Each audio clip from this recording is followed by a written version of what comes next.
GM Dabblers, Kiel Moody here, community manager at Dabl Club. Welcome to day 2 of the Dabl Club DevCamp. Mel is with us. He's getting his desktop set up. We were just having a little chit chat about how he's actually quite fired up about what to share with y'all. And like I mentioned in the last episode, by going through these on-chain fundamentals, even for old eyes, you can have new insights. And so, what are you excited about sharing with us today, Mel?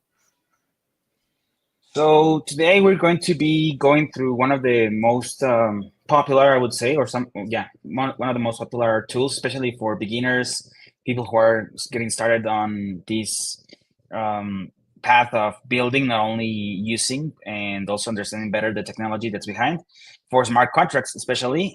So it's going to be Scaffold ETH. It's an old community, an OG community built by an OG community known as Build Guild. Very cool team of builders who just do open source uh, resources, just build open source resources for other builders to take advantage of. So that's exactly what we will be doing today, diving into this new tooling. Last week we went with Remix, which is like a perfect getting started and getting your feet wet. But now we take it a little bit further. We will be diving more into code. We'll be using this tool that not only comes with Hard Hat, which is one of the actual proper smart contract tooling. The other one that's very popular is Foundry. You can actually choose between those two, and also builds a front end for you. So this is gonna allow us to really move a lot faster when it comes to building, especially now with AI. We're going to leverage some of that to create components and create more fun stuff in the next lessons. But for this session, it's all about smart contracts. It's all about getting used to some of the common patterns and standards that you have probably already used, such as ERC20s and ERC721s, which are the fungible tokens such as USDC, Pol, if it's on Ethereum mainnet, for example, it's an ERC20 token as well. Any stable coin, any meme coin that you can think of, even like the shit coins that are so fun and also like so dangerous, all of them are ERC20 tokens. So you probably have used them. And NFTs, there are a couple of standards, but we're gonna explore ERC721s, which are like the OGs or base of the OGs, such as CryptoKitties and a couple other CryptoPunks. But yeah, we're going to dive into how these smart contracts are built on in the very, just like we did last session, where we created some variables and created some functions to get our smart contract. We're going to do a ERC20 implementation from scratch, which will allow us to get a better sense of what other utilities we have in Solidity as a smart contract language. How can we start using the smart contract language to our advantage to build the kind of data structures, functionality that we need in our smart contracts? And the first example is going to be an ERC20 token, something that we probably everyone's used to approving, even approving allowances, transferring tokens, getting balances, common day-to-day things, especially if you're gonna be working on payments or real world assets. This is a very good starting point. And yeah, we will be building an ERC20 token from scratch. Then we will be creating a factory for ERC20 tokens. So think of it as just a smart contract that can create tokens if you paid an amount. And we will also speed run through the NFT implementation using libraries. So we will be diving into inheritance, overrides, and virtual functions, and a lot more of Solidity. It's going to be, once again, very fast paced. So we're going to try to keep it, short and concise. We're still on the development of the Byte sessions. The content's almost ready, and we will be creating videos to accompany them, just to illustrate better on diagrams or examples, what do we mean by each. So please hold tight. We're going to be doing fast stuff right now, but it's going to allow us to dive, or at least brush on some of the key concepts of smart contract development, working towards real world smart contracts, which is what we will be seeing next week. And that's a huge intro. Yeah, man, I am ready. And just a big reminder to everyone that Dabl Club does have a Telegram that's very active. I've sent emails out to all the DevCamp applicant completers, so we'll put teams together. A lot of this review and can be done async. You can watch these recordings here at your own time and pace, so that way you can just kind of absorb as much as you can right now in the live session, and then we can follow up and support after the fact. Well, let's dabble, Mel. Okay, so let's see. First, some things that we need to keep in mind about our. Hold on. Oh, I'm not showing my screen, am I? Nope, not yet. I'm not. Okay. Let's see. Share screen. Kevin Tucker, the Telegram, it's shortcut, really easy. Dabl.chat. I'll put that here for us as well. Just type that into your URL box, and that'll just dump you right into our Telegram link as well. Good morning, Shruti. Always a pleasure to have you with us today. All right, Mel, you're sharing. You want it up on screen? Yeah, yes, please.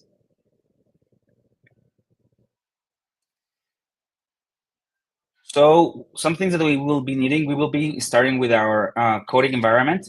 So previously we used Remix IDE, which is a web-based environment that allows us to use just our web browser to deploy smart contracts in a local network, or even a testnet or mainnet of a blockchain or an L2. We did a little bit of that previous week, but now we're going to dive into the proper developer tooling that we need for smart contract creation, especially you want to do it a lot faster. So we're going to need a couple of things. If we want to do Scaffold ETH, it's the name of, and the proper name is Scaffold ETH 2. It's the second version. And we have some requirements that we need. So if on Windows, to be like step 0,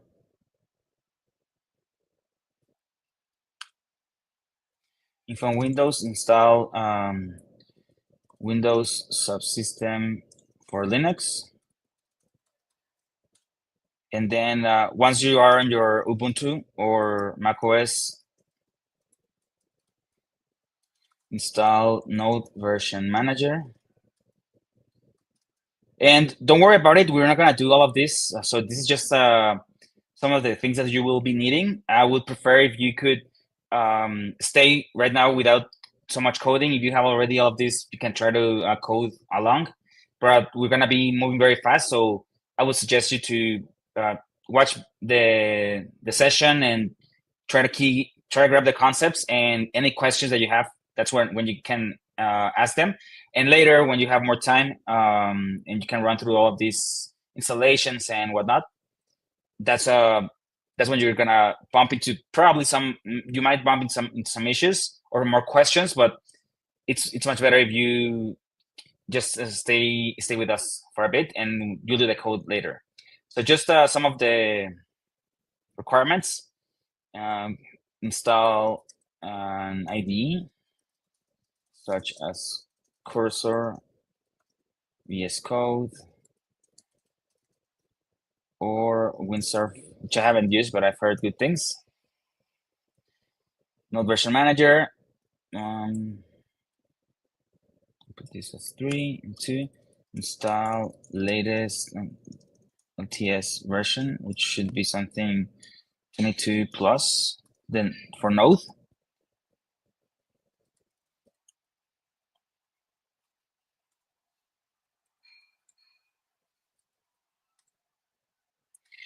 Okay, so once you have that, and you should be able to, this is how it's gonna look. So for example, I am using iTerm, but in theory you could we were gonna need to have at least 2 terminal windows open. That's how Scaffold ETH works. So I'm going to go through Scaffold ETH and going to run through some very quick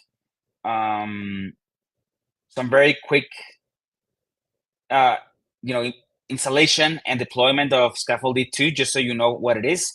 Scaffold ETH is just a very cool tool. And let's do like an example. Very cool tool that has smart contract development tooling, and it also has front end. what is it, like web app development tooling, and this is with Next.js. And for the smart contract, it has the option to do hard hat or a Foundry. So if you've done some dabbling with smart contracts, especially Solidity, hard hat, you have probably heard about this framework and Foundry as well. 300. Oh, this is the previous one.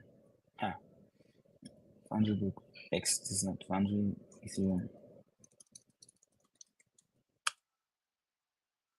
Foundry book. This is it. So this is our two different toolings for smart contract. Both of them are good. We will be using Hardhat for this DevCamp. And Next.js is just a very popular web application or web development framework. It's loved and hate. It's because the most used probably. And the cool thing about Scaffold ETH is that instead of keeping these, you could very well be using both of these on their own separately, and you can easily get the same results. I mean, maybe not as easy, but you can do it. However, the cool thing about Scaffold ETH is that instead of keeping these separate, whenever you create smart contracts, and remember this is something that we saw last time, there are two very important outputs that we have when working with smart contracts and compiling them.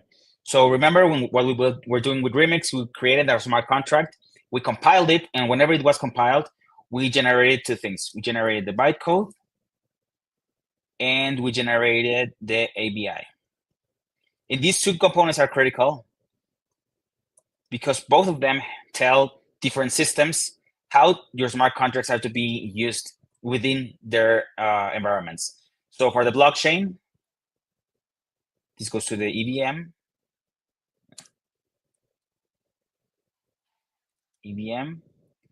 And this one is for a lot of, like, probably all of the other systems.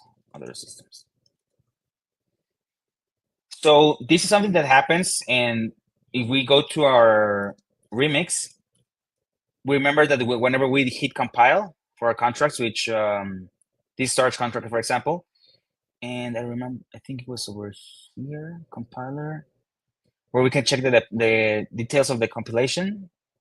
And we have the ABI here and the bytecode. Those are the two outputs. And that's how Remix knows for using the ABI that we can access this functionality on our smart contract. It's like the translator, remember? So that's already happening, and Remix does this for you. However, if we are doing it on our own on Hardhat, it's usually kept on its own. And we need to retrieve these two outputs that we need actually. And we need to retrieve them from our Hardhat folder, our Hardhat environment, and copy and paste them over here and do all of the integration that comes on the front end. So here, the tools that are usually used are WAGMI for hooks, Beam or Ethers, JS. Which others? To connect your wallets, you can use things like Rainbow, ConnectKit, even Wallet Connect, which I think is called Reown now. So there's several packages that you need to handle also on the front end. So already you have to do all of the building on the smart contract side, which with Hardhat or Foundry, and then you have to go through all of this hassle of bringing them into the front end or your web application framework. It can be Vite, it can be Next, it can be Vue.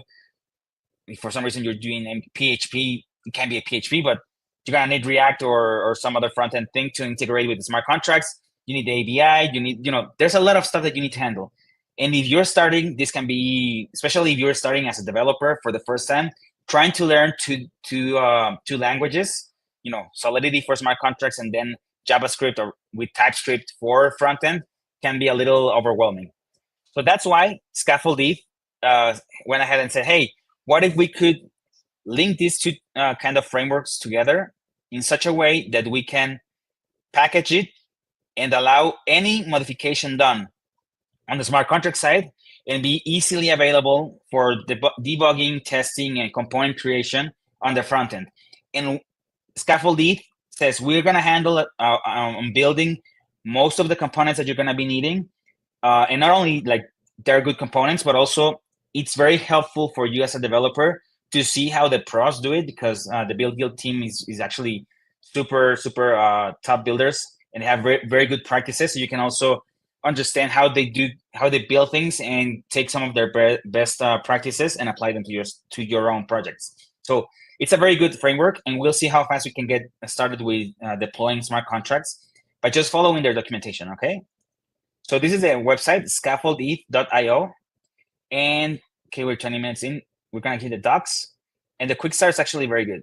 Like installation, you see the requirements. That's why we asked you to check Node and have with Node version manager. So you can just make sure to use the version 20 upwards. We are asking you to do version 22, which is the long-term support. Yarn is a package manager. You can just click here on how to install Yarn. Just first install core pack, and it's very simple. Just follow the instructions. And Git is if you're using Mac OS or Linux, which you should be using. I'm like 99% sure that it comes by default already installed, so you should be good there. And after that, we're going to create, using the CLI tool, we're going to create a new project. And let me just, I'll keep it here, yeah. So I'm going to do npx create it at latest, and I'm gonna say DevCamp week 1 session 2. We're going to ask to use Hardhat. Like I said, you have the possibility of using Foundry, but for this one, we're going to use Hardhat. That's very preferential. I like Hardhat. I feel like it's simpler for me, but there's a lot of people who prefer Foundry. There's a lot of people who, it's a matter of trying both. Hardhat feels a little bit more beginner friendly, at least for me at the beginning. That's why I like it. But yeah, like I said, there's no wrong answer as long as you understand and to follow the documentation, which is actually the most important part. And it's going to install all of the required packages for us. So once we finish this, we're going to switch to this new folder that was just created, and it's already installing and initializing the Git repository.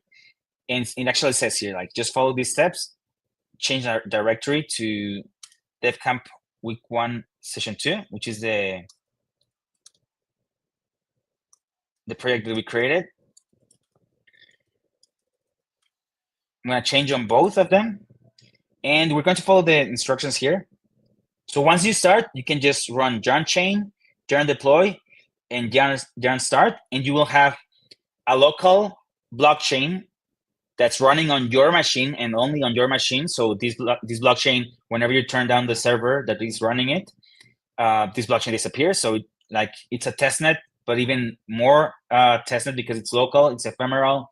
So you kill it, you turn down your computer, turn off, sorry, it's going to die. So just use it for testing. Deploy is going to run a template smart contract that's already loaded into Scaffold ETH, just to show you that there's a smart contract that you can try. And with yarn start, we start the front end, or the web server for the web application that's running Next.js, and we are able to interact with this smart contract. So it's as simple as that.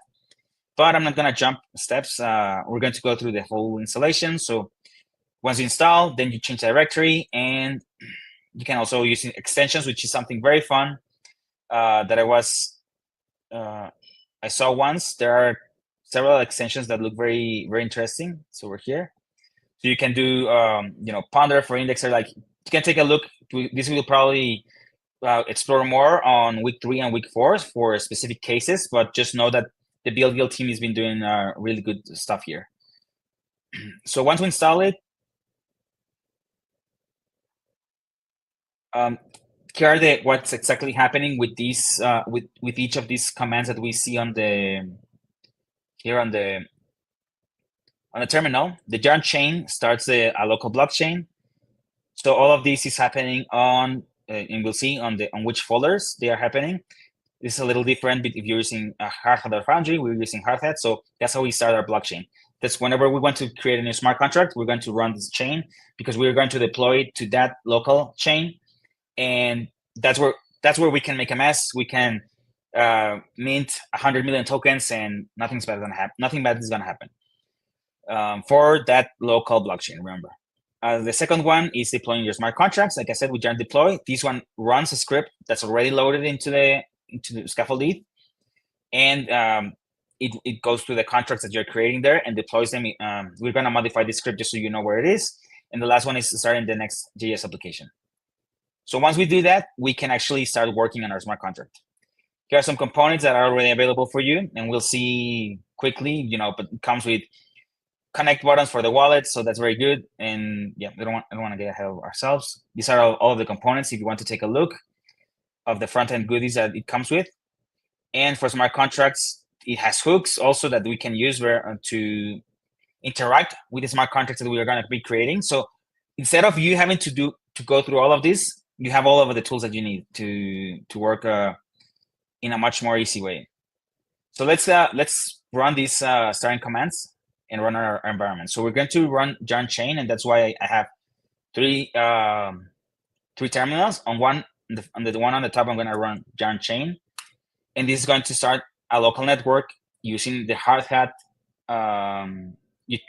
framework. And we see here that we have initialized the blockchain, and we have 20 accounts, each of them with their private key exposed. Don't use these private keys. These are just for development. You can read it here. These are all publicly known, so don't just use them for this. But you have all of this, and you can see that there's already a blockchain being run here. And this is,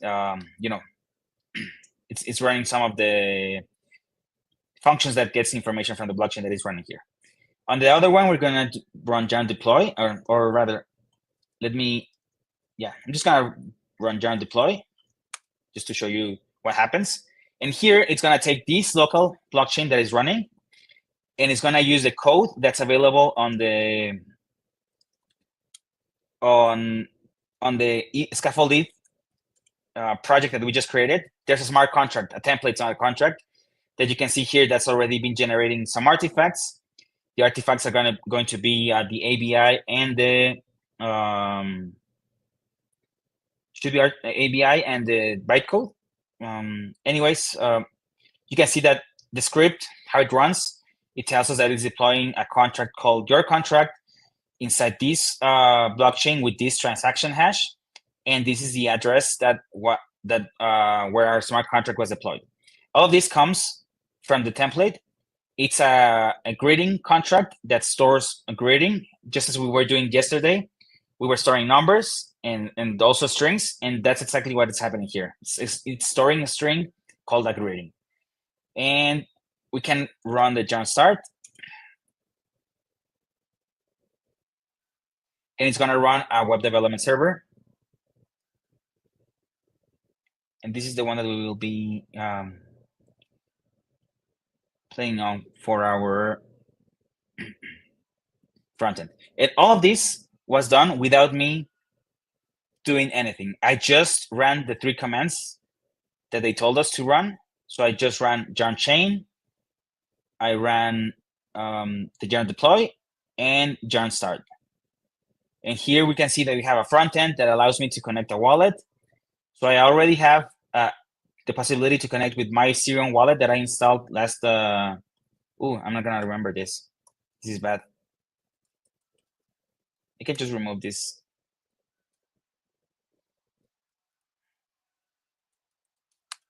Yeah, I'm gonna need to remove it. But the cool part is you don't need an actual wallet installed. You can actually use the burner wallet, which is a wallet that is used just for the local environment, and we can use this wallet to get test funds on our, you can see on this local testnet. So we can start working with, not needing testnet faucets or anything. We can just work with this local blockchain. And this is an address, a burner wallet that's been created for us. And the coolest part is the contract that we deployed, we can debug it here on the debug contracts interface. And this is our starting point to create contracts. Now you're seeing this and you're saying, okay, there's a contract with an address that's exactly the one that was mentioned to us here when we deployed, when we ran the yarn deploy command. We are getting an address where the contract was deployed, sorry. And this address is precisely this one. It has these are some variables that are part of the contract, and these are the functions that we have for our contract. Now, where can I see that contract? We're going to open our folder. So whenever we run the installation using either the CLI tool for Scaffold ETH or cloning the repository and moving here, we will have available all of this code that I'm showing here. So let me move this until the end.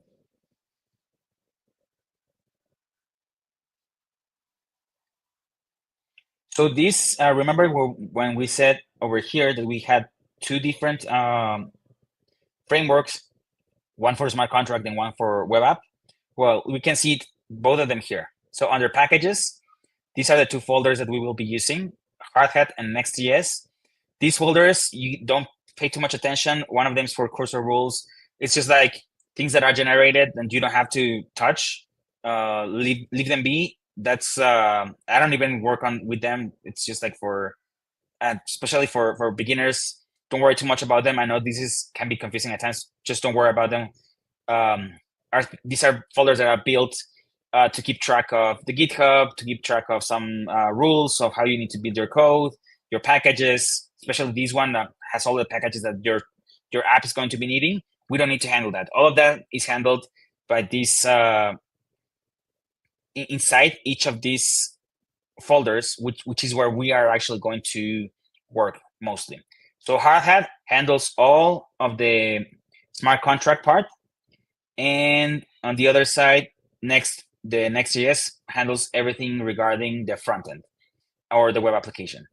And what happens here, if we go to the Hardhat, like we said, we already have a smart contract that has been created by the team of Build Guild to be launched together with the, like, as a template. Is this called your contract.sol? And we're going to explore it very quickly just so we know what we're doing. Remember, we're using licenses at the top. This is like a good practice. The pragma directive, which is needed to tell the compiler or which compiler versions we are able to accept or which ones are compatible with our smart contract. This import is very specific for the debugging because it's going to give us some, it's going to allow us to log some stuff that's happening on the blockchain, but this is something that doesn't happen on a real blockchain. You're not going to have access to logs from your smart contract unless there are events which we haven't touched, but we will be exploring. Then just some comments. Remember when you open with that dash in Solidity, that's open in a comment, so we don't have to. Yeah, we can add useful information here, and also this kind of starting with /*. It's also for comments like this. Oh. So that's like the beginning of the contract. Then we have our contract generation. We saw that this last session. We use the keyword contract to tell Solidity, hey, we're going to start a smart contract here. Everything that's between these curly braces is part of our smart contract. We give it a name. And this particular contract is storing a variable called owner. And this variable is going to hold what type? An address. Remember when we are declaring variables, we first start with the type of the variable. In this case, it's going to be address first for the owner. We are entering. We hadn't seen these kind of modifiers for the variables, so we are giving it a couple of public visibility for this. Whenever we do this, this automatically creates a function that allows us to get the owner. As you can, that's why we can see it here. Since we are stating it as public, it's easy for us to get the owner data on the front end, for example. And the immutable one just tells the Solidity smart contract that this variable, once it is initialized, it can never change. So this means that this owner address is going to be staying in this variable forever.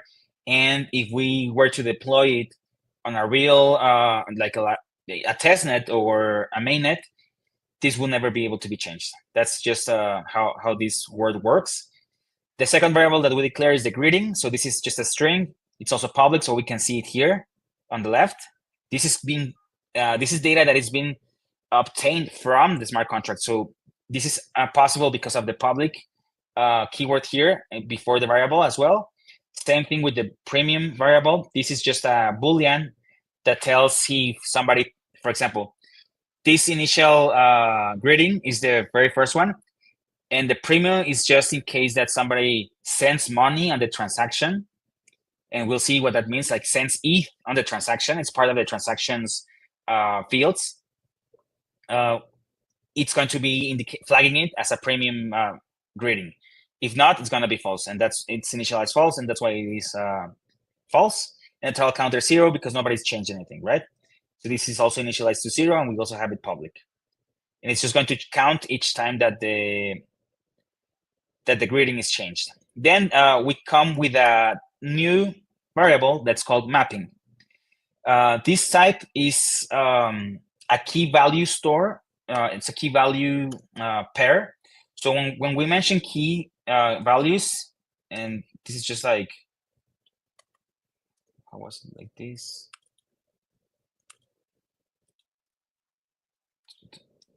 So we have like a,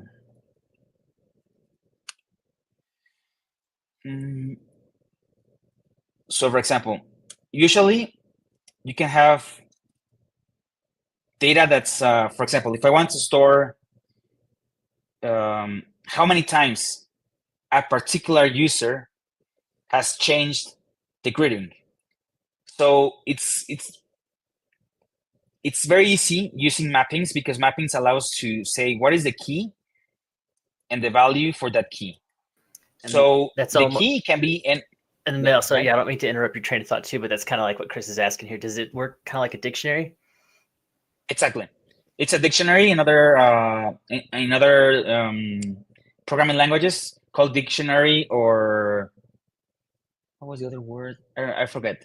But the idea is that you can assign a specific key, and here's what's happening on the declaration: mapping key and type of value stored by the key.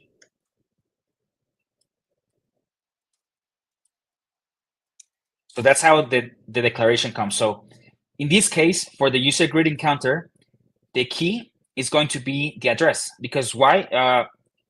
Addresses are the identifiers for accounts on the blockchain, and you can use them also for any kind of other database or data structure. But on the blockchain, it's an identifier that's unique. So it's a good idea if I want to keep track of how many times a user has changed a value. I can assign this address as an identifier as a key, and the type of value that is going to be stored. Since I'm just keeping account of the greeting changes, I can store a type uint. So in this case, whenever I call the user greeting counter variable, I will pass along an address like this. And this way, it's going to look for these users, these addresses, specific value that is assigned as part of the key.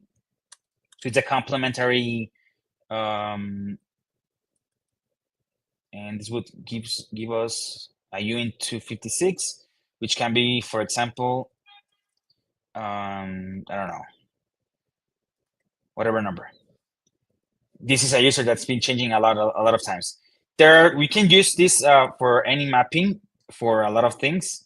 You can do address of strings. So maybe you want to keep a public username. So each user could store their own name, so you can have a way to keep track of, okay, so this address has currently this username, or mapping username string to address. This would be the other way around. So you could search for a user, let's say something like this, username to address.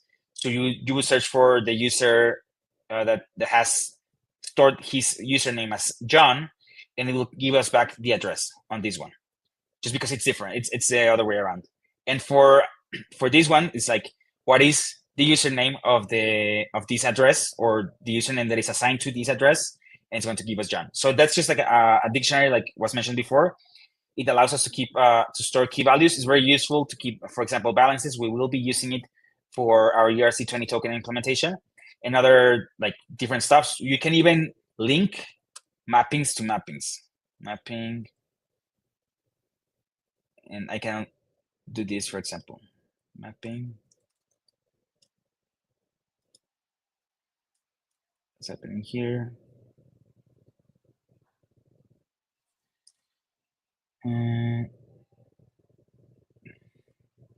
Other variable.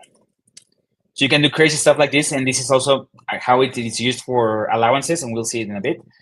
And it's very powerful. For now, I just want to keep in mind it's being used to keep the track of how many times a specific address has changed the greeting. Then events, these ones are a very powerful tool in case that you want to kind of have a log. First we said that for this one's not going to be helpful. This is just for the local development. For these events are logs that are actually available to anyone to listen to, and with this we can use them to signal things that are happening inside our smart contracts to the outside world, in a sense. So we can listen to events from the front end. We can listen to events on a back end that's keeping track of, hey, somebody did a transfer or deposited some money, so I'm going to process the payment as accepted, and I will release the shipment of the product that I'm selling, for example. So events are very particular on Solidity and like on blockchain, and it's important for us to use them appropriately because it's going to allow us to do very cool stuff. In our case, we are signaling, and this is a definition that you can do on your own for any type of event that you want. In this case, we are using, similar to what we had been doing before. Whenever we started with contract, we are telling Solidity that we are creating a new contract. Same happens with event. The event is a very specific type of declaration because it's going to, you need to define how these logs are going to be transmitted on the EVM, and the logs are going to be available whenever something happens inside a function when you call these events. And these events usually accept a number of variables. Let me make this smaller so you can see it. So whenever an event is called or emitted, that's how it says here. Emit is like the verb. So you have to emit events. And when you emit them, you only emit these values that you declare on your event declaration. So in this case, we have an address that's been called greeting setter, a string, who is the person who's calling the change for the greeting. What is the new greeting that we are publishing or entering into our smart contract, if they paid a premium or not, and what was the value that was paid. So one key thing that you might see here is this indexed word. If I'm correct, you can only index up to 3 variables that you emit an event. I don't remember if there's a limit for the number of let's ask the here. Is there a limit of variables that can be emitted on an event? I don't remember this, but there is a limit for the index one. That's I'm pretty sure that's like 3, up to 3. Yeah, let's go. Up to 3 indexed variables. And keep in mind, because whenever this index keyword is used, it will allow you to search in a much an actual index way on the logs that you create. So just reserve them to the values that will be helpful for you to search in case, for example, for a transfer, you probably want to keep track of who is the sender and who is the receiver. So you would set index for 2 of these events. So whenever you do a transfer, you want to let everyone know, hey, how much balance of X of this was transferred to which address and from where address, from which address. And just see, there is no explicit limit of the variables, but for index parameters, up to 3. Yeah, like I said. Anonymous events can have 2 for index since they don't cost 1 topic. Okay. But also keep in mind that there's each event has an emission cost, so don't just do events just for the sake of it. Okay, so that's the event. Then we go to the constructor function. We had seen this one before. This just initializes the owner variable to be, to store it as the owner. And this one's a modifier. Modifiers, we hadn't seen them before. These are also kind of small functions that are reusable, can be called by other functions, and they help us to run certain checks or run certain logic before executing the code that's that wants to be executed in the proper body function and function body. And we'll see how this is called. For example, this modifier is very specific, that will only allow the owner of the contract to call whatever function wants to be called. So in this case, this require is also a way to create like custom errors. Here we are requiring, and this is a statement, it's an evaluation that's going to give us true or false. So the require first comes and runs this evaluation. It's going to check that the message.sender equals the owner. Now, the owner, we defined it. Remember, first at the beginning, we say that there's going to be an owner variable that's type address, and it is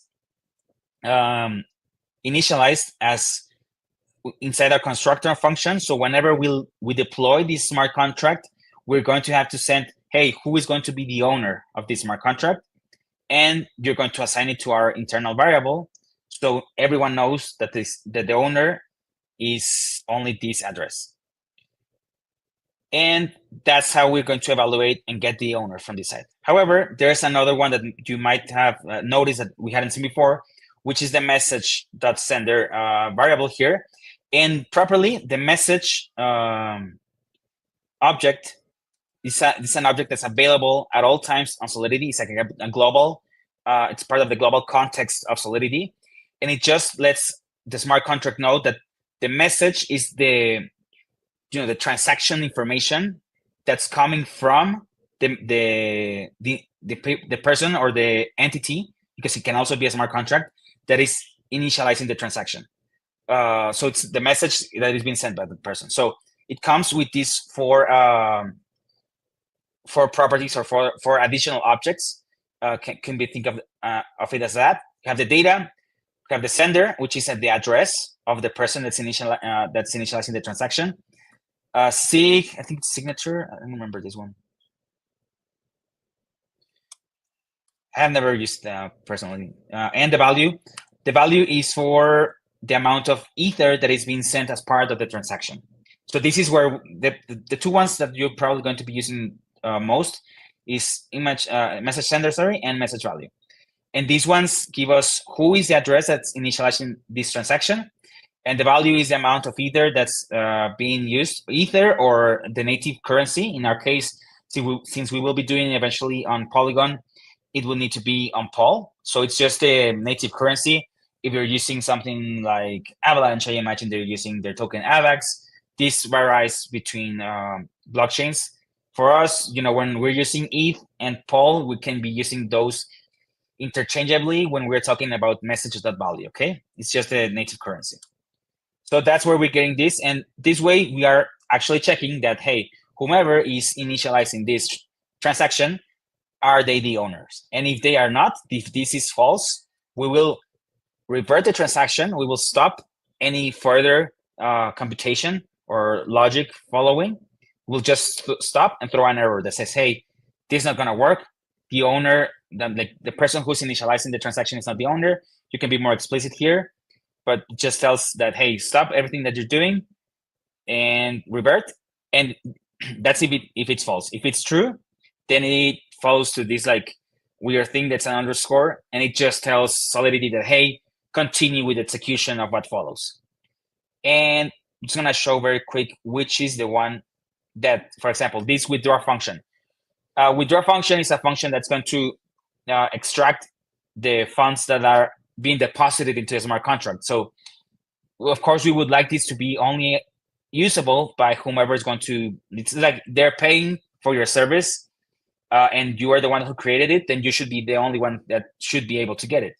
So the way that they enforce this is by using that is owner modifier. And that means that this function called withdraw is going to be only callable by its owner, because it's going to come first to this logic, check if the message sender is the owner. If it's not, it's going to stop right there and say, hey, not the owner, cancel everything, and revert. You're going to get an error on the front end or the smart contract. And if it's, I mean, that's if it doesn't, if it's not the owner, or if this is false. If it's true, it goes through this, and that means that, hey, just jump into the proper function logic. Here, this is a weird way to call, I think this is a delegated call, because you're enabling here that the owner's address is the one that's going to be calling to extract the value from this address. Don't worry too much about this. We'll look at it a little bit later. And this is, I believe, a delegate call. It's a proper name.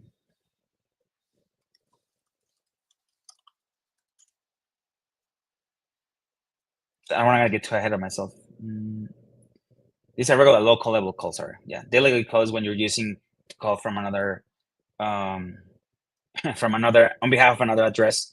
This is just a regular call, but it's like a weird way to see it. Don't worry too much about it. We'll dive deeper in the next week when we dive into proper delegate calls and upgradable contracts and real world smart contracts. But I just wanted to show that the is owner is this kind of check. It's a modifier that allows us to verify if there's an owner. You can do other kind of modifiers. Yeah, that's fire is premium. And here, this premium is only requiring that we send a value. It's another way to do a modifier. Just an example of how we can create modifiers on our own. And this function set greeting is very similar to the ones that we were doing before for the storage. So here we pass along on the argument a new greeting. Remember, we are using memory because we will be using this new greeting to store information into our greeting variable. That's why we need the memory. You can also use call data for variables that are not going to be modified. The public, yeah, we've been seeing this in most of the functions. This one, anyone can call it.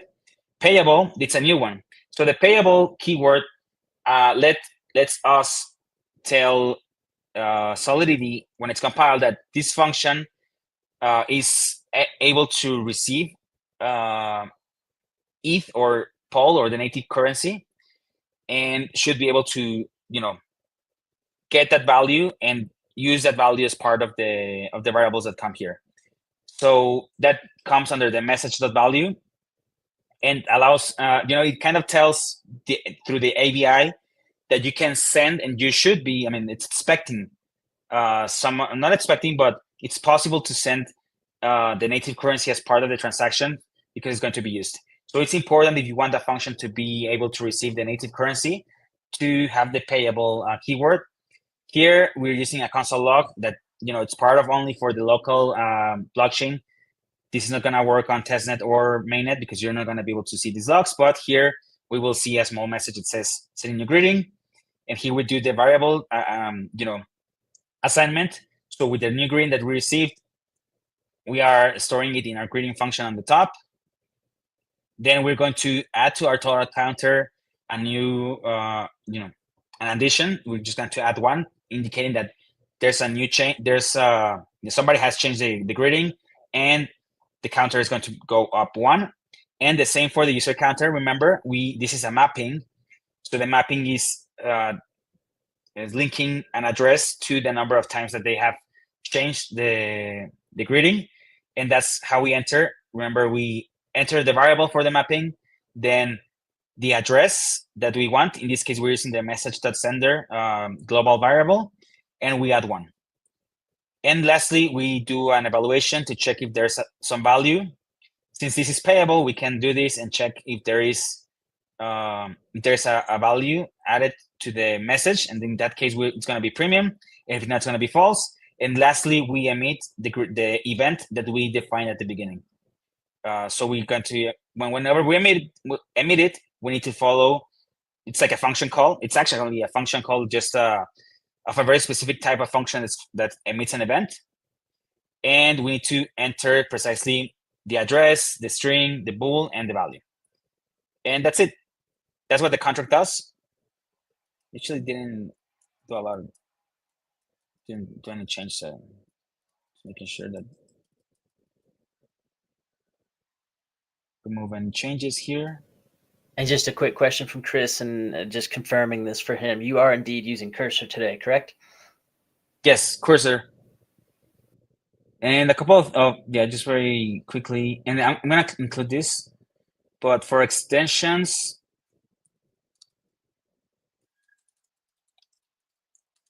I think I need to make this smaller here.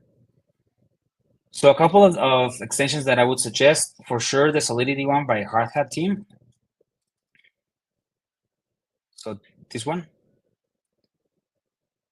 install it, and we'll be using, or I'll add more. I like this Outrun one for colors because of the pink and yellow and vibrant colors that let me see what's happening, and blue. But just use anything that makes you comfortable and helps you highlight kind of some of the keywords and variable types and all of this.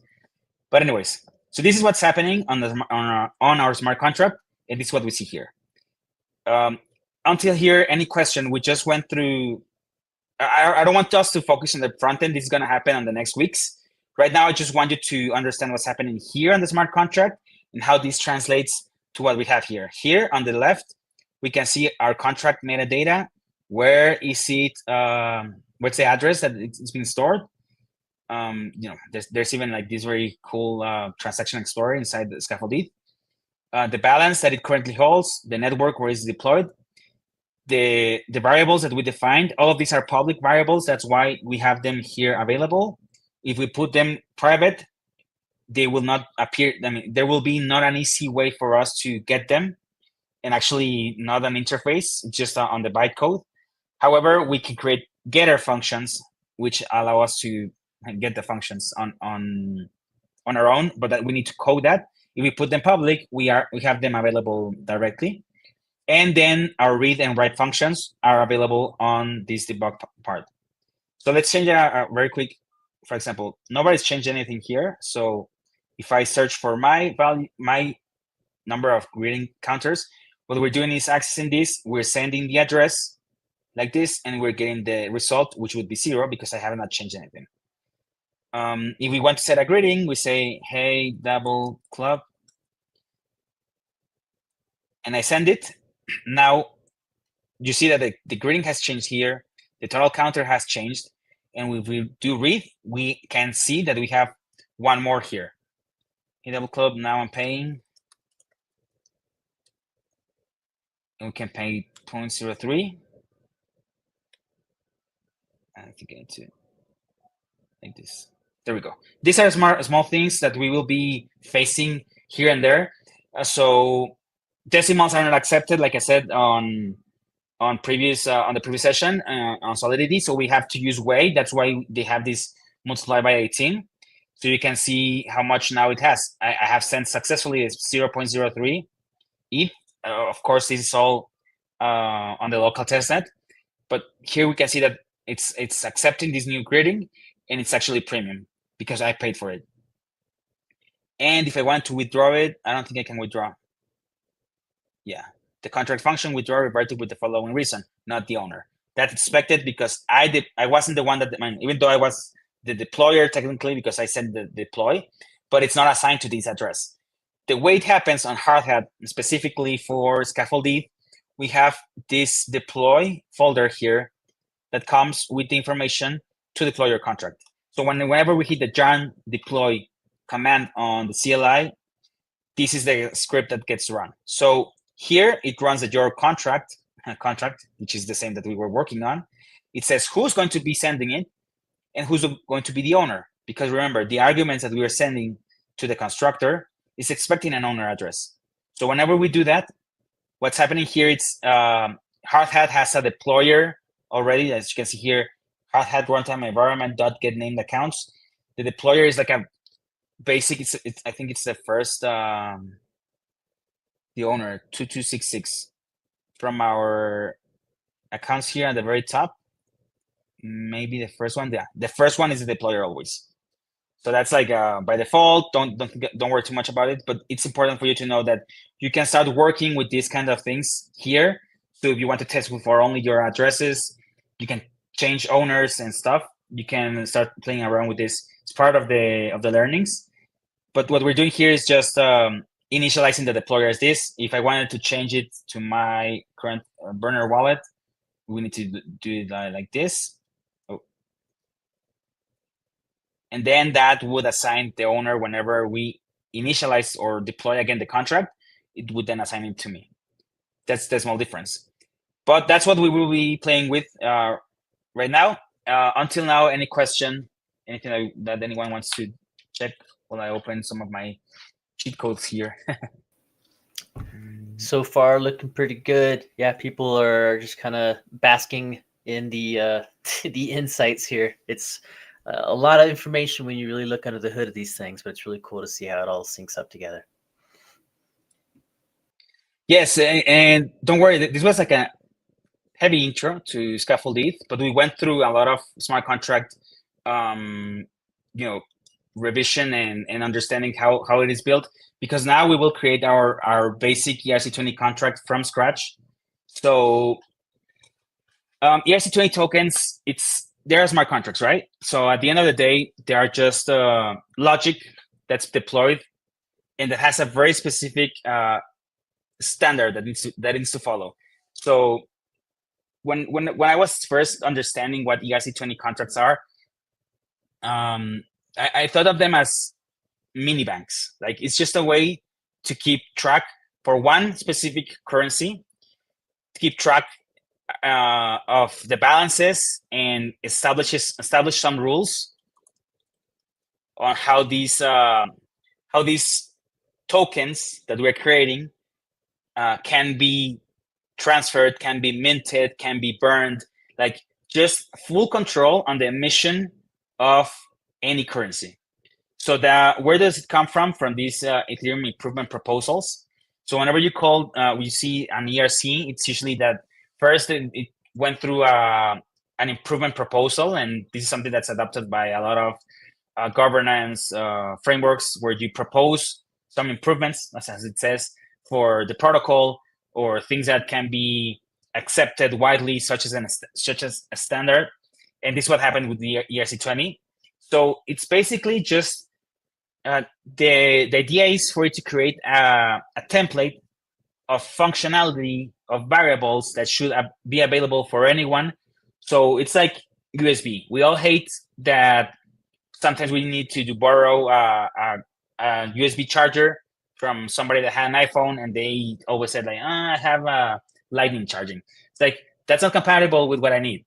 So imagine if we all ran with money, and which is what happens with banks, right? Oh, I need the Swift account, and I need the routing number and the checking account, and a lot of crap, honestly, that makes it hard for everyone. It's just like not interoperable.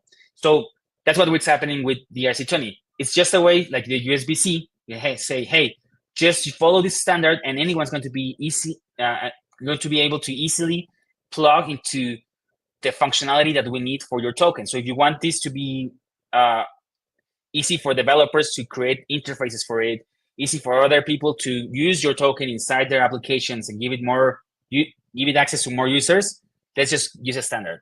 And the standards are just specifications for the ERC20, specifications of certain variables and methods that we need to be able to have available. And it's mostly the methods that you can see here. So we have, I would say, do take your time to read it in a bit. I would say that the interface is not like super pretty for this. One that I like a lot is Open Zeppelin's website for what the ERC20 is. And it tells you, oh, it should be here.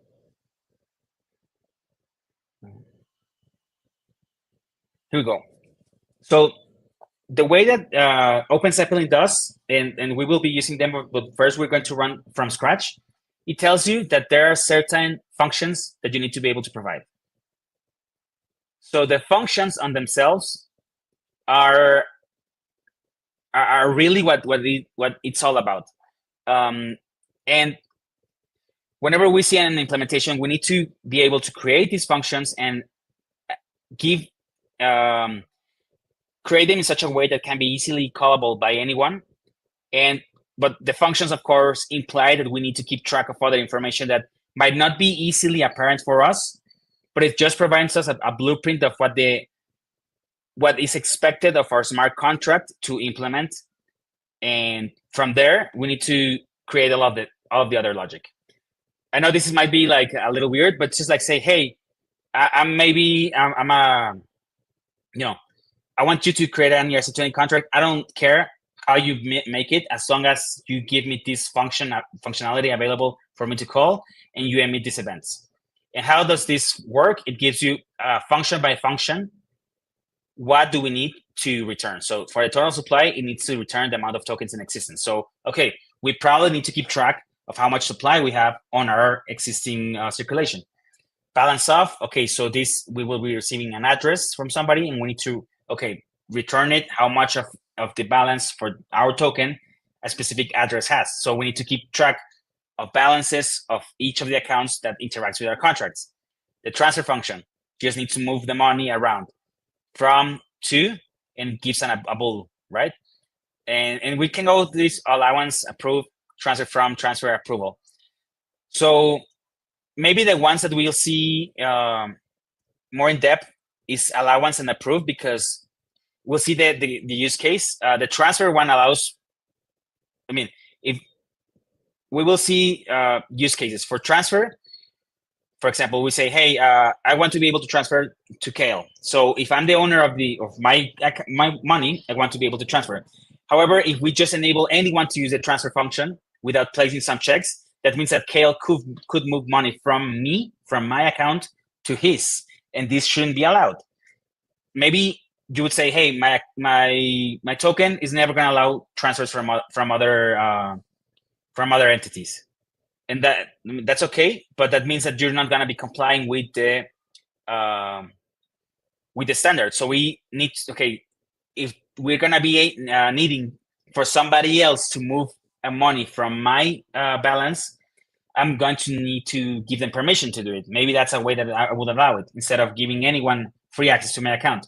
So that's where the allowance and approve comes. The approve, as it says, I would be saying, for example, Colin. Hey, Colin, I will allow you to move some money from my account to Kel's account, maybe because the DevRel team has some funds available to run some guild events, and you can just use it in case that you need it, or vice versa.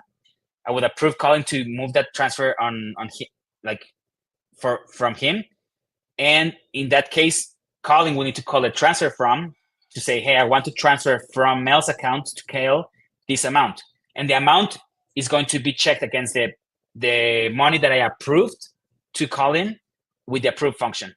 And how is it gonna do it? With the allowance call, the allowance function. This allowance function allows you to check for any account owner, for example, mine, if the third party's account, for example, Colin, has X amount of money to spend. And this may sound a little confusing, but we'll see how it works on code. So you see, with 6 functions that we need to implement, and as well as 2 events. The events are easy to implement. We just need to log out from, to, and value for the transfer function. And the approval, just who's the owner that's approving, to whom is it approving, who's going to be the spender, and how much money are they allowed to spend. So it's just 8 implementations. that give us a lot of work to do to implement the ERC20 token standard. And that's what we're going to do right now. So, well, that's this ERC20. However, we see on the EIP that we also need to get some token metadata, which is name, symbol, and decimals. This is going to give us, the names like Paul is the Polygon ecosystem token. The symbol is POL for mainnet. And decimals, it's usually 18 is what's the default. Some stable coins such as Circle use 6. This can be a little tricky. Just for now, think of it as 18, and this is taken from the Ethereum to Wei conversion table.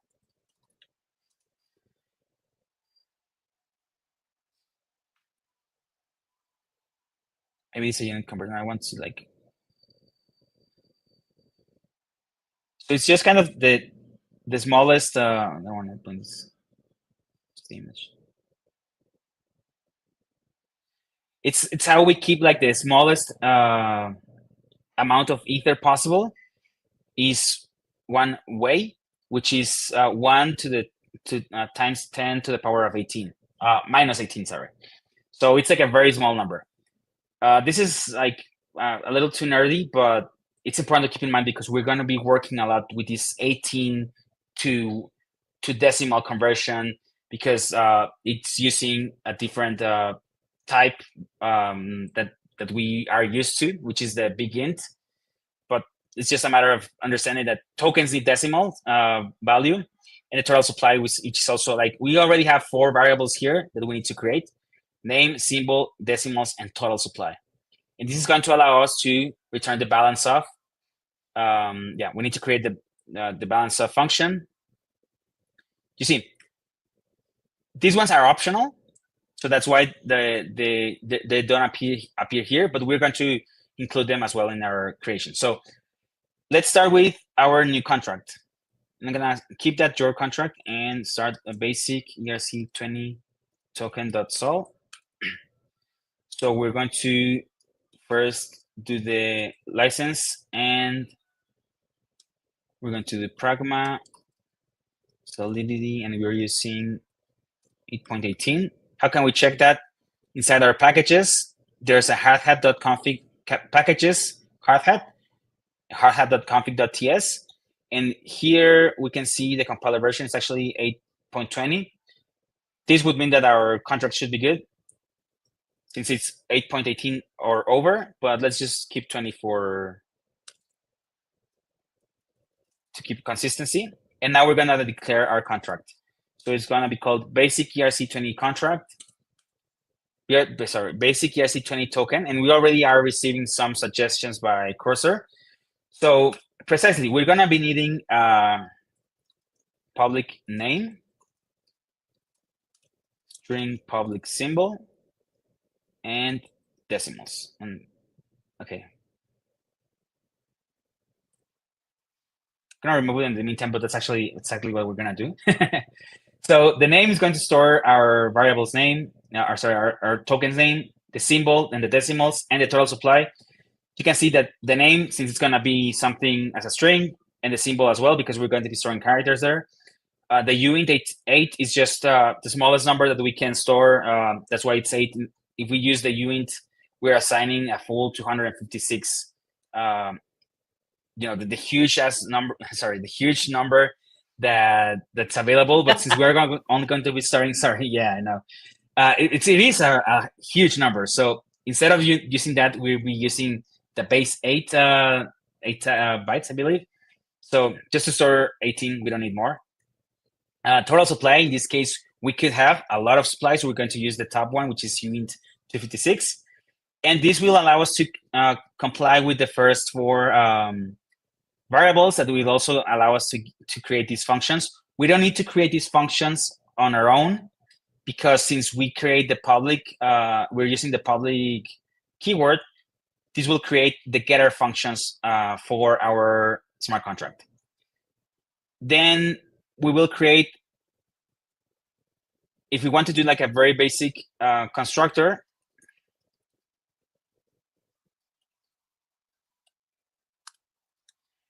Here we will be receiving the name, the symbol, the decimals, and the total supply, because this is what's actually going to be sent by the constructor whenever we want to launch an ERC20 token using our smart contract.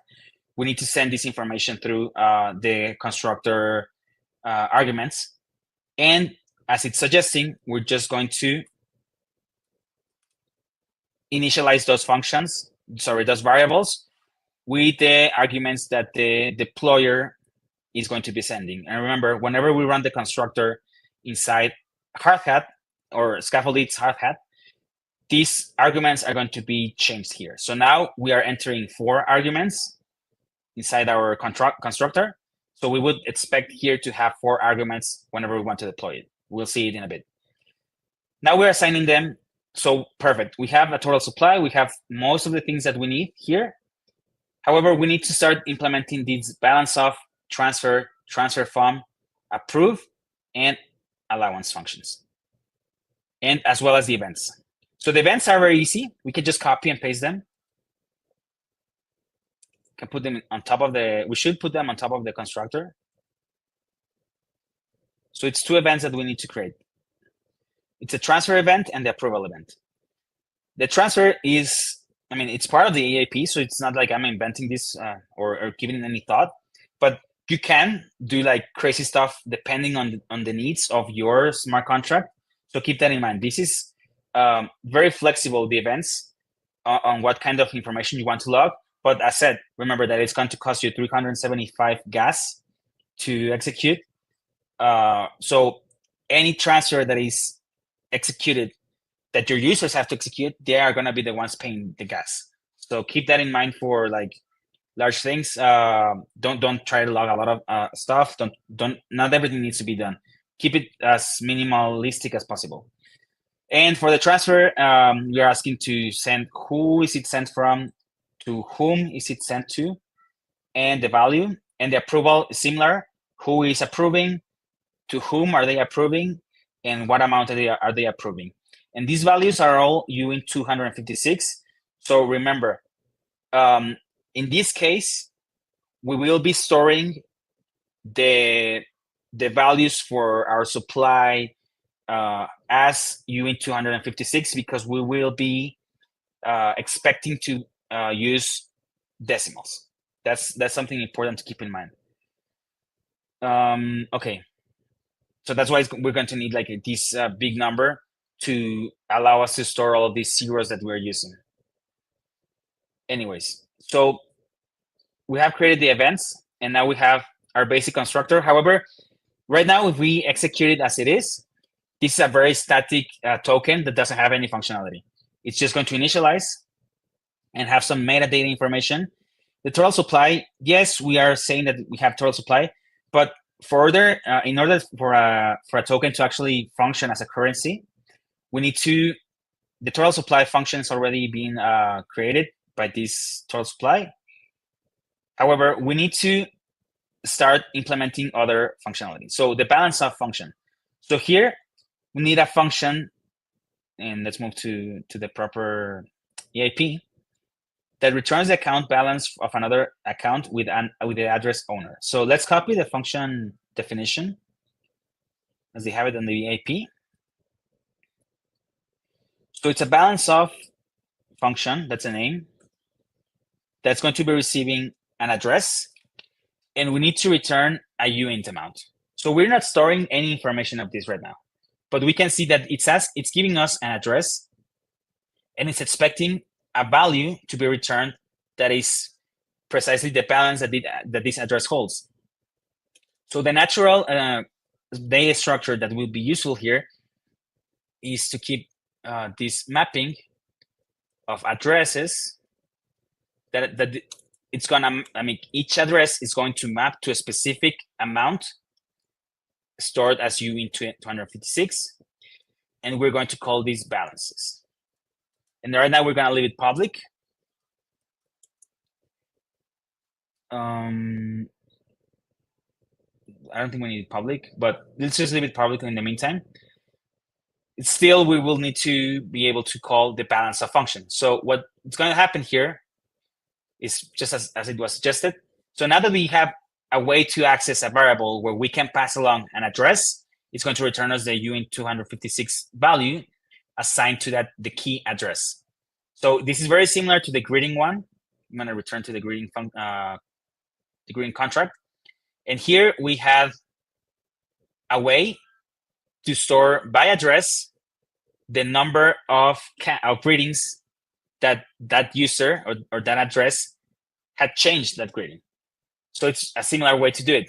Here we have a way to return how many times, or rather, how much balance, or think of the times that they change the greeting will be similar, but instead of returning the times they change the greeting, we're returning the current balance. And if you remember, since we are not doing anything, if we call these balances to any address, by default, the values that are stored for uint256, if there is no value that exists right now, which there shouldn't because we are not changing these values anywhere, the returning value should be 0. So everyone, by default, whenever you create an ERC20 token, by default, the balance of any given address, it's going to be 0. How can we change that? Hey, what if we create, instead of a total supply, we will pass along an initial supply. We want somebody to have some money at the beginning. So that will be for example, for the owner. No? So let's say I want to mint myself X amount of money. I can do that using exactly that. So here is a way to assign tokens to one person. In this case, it would happen only on the constructor. So the constructor would receive this, instead of total supply, it would be an initial supply.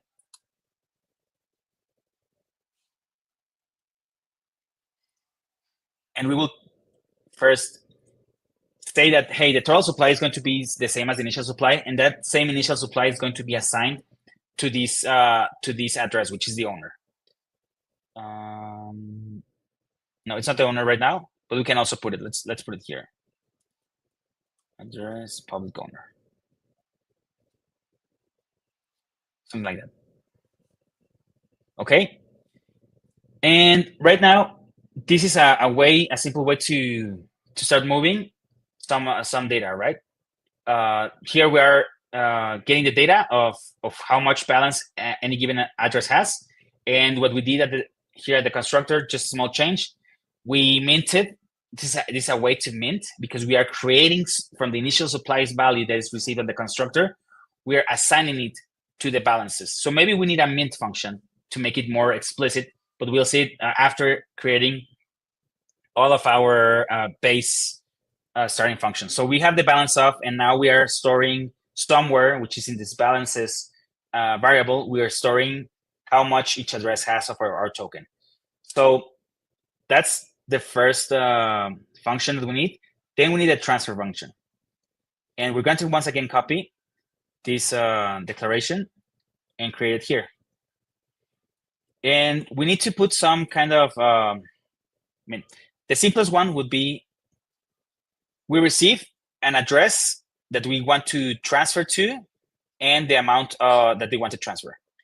So the natural thing that we'll say is, hey, just to the new, first to the previous, the one who's sending the function, which is who's sending the transaction, who's sending the value of our token to somebody else, that person, which is the sender, is going to be taking away their value. So this is like a quick way to tell that just value. No.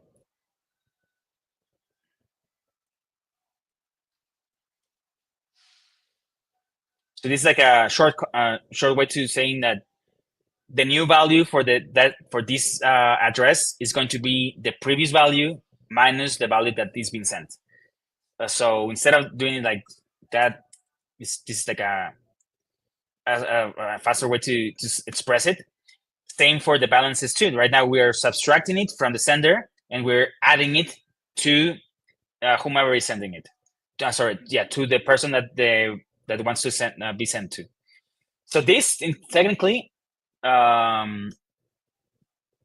this would be a way to do it. However, we run into a risk here because that means that we're not doing any checks. We don't know if the sender actually has that money to be sent. So we need to do a small require check here. Why? Because we don't want, I mean, if we try to do this, since we are using unsigned integers, and it would be as saying, like, let's say you have 1 and you try to send 3. There's no way for the virtual machine to express the -2 because it's going to revert. It's going to say, hey, this is not a valid number that you're trying to access. So we should be careful with that. In that case, that's why we require just to do a small check that we are sending the proper. And another one that can be, if we send value to the 0 address, which is the null address, it's like you're burning tokens. It's like you're removing them from existence because nobody controls the 0 address. This is like it's like a value. I don't know how to express it, but it's created to be like a way to let know that, hey, nobody has access to this address. So if you transfer from that address, it means that it's being minted. It's just like we're using it for that. In short, don't handle the 0 address because whenever you send anything to that address, nobody has access to that. So it's like you're killing that assignment. So that's why we're doing a check. Like just check that the 2 address is not 0 because if not, it's an invalid recipient. And if everything looks good, we should be good to do the transfer function. Okay, so we do the 0 address and that to return true.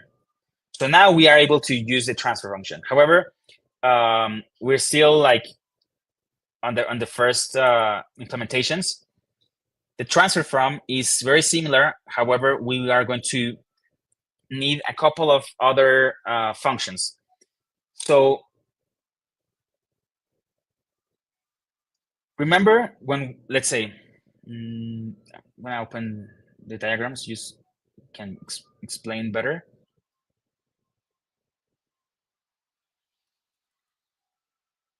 So this is, let's say, Kale, who is a community manager.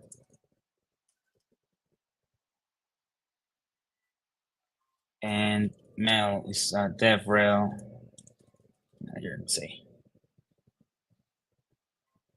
And I have, I don't know, $500 USDC here on the DevRel account, and Kale has less.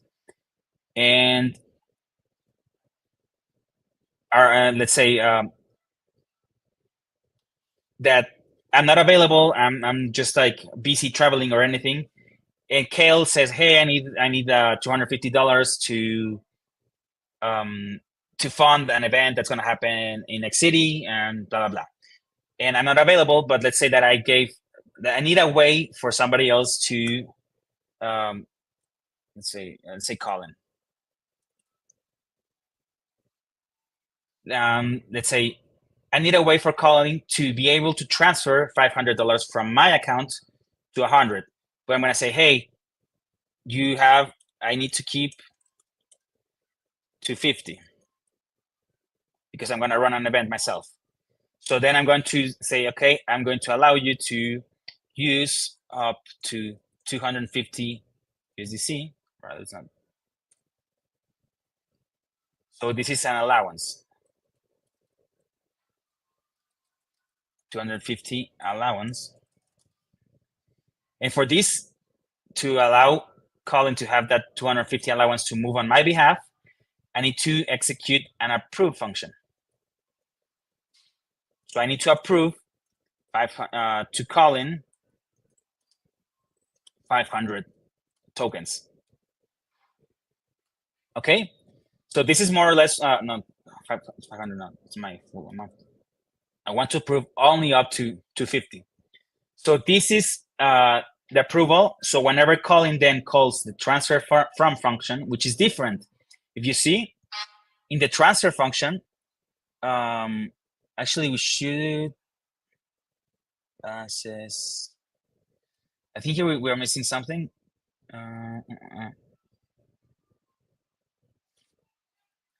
if not require.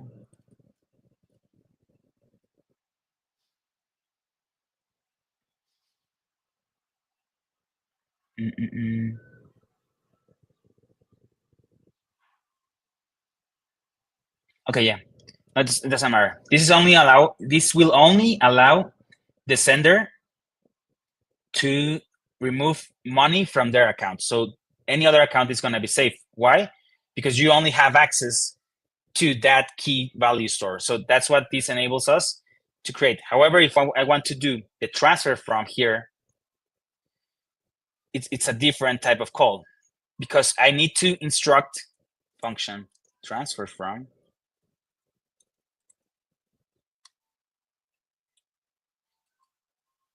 And you can check here, it's address from, address to, and the uint 256 value. We need to add a new argument,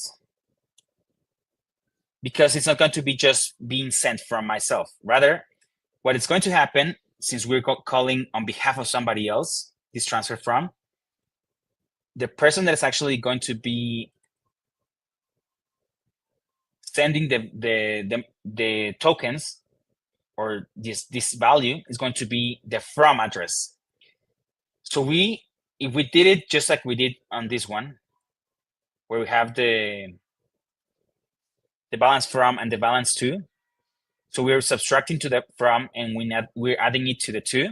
But there's a risk here, a security risk. If this happens, anybody could call the transfer from function and use money from anyone else that has any tokens and transfer it to them, and it will be a mess, and this contract will not work. So a way to avoid that issue is to do the approvals. And to store the approvals, we need to check the allowances. So the way we would need to think of allowances is, how much value am I entitled to move on behalf of somebody else? Or me as an owner, let's say, like I said, me as Mel, how much do I want to approve a third party to move on my behalf? And I can have any amount of approvals. I can approve Colin. I can even approve Kale to move on my behalf.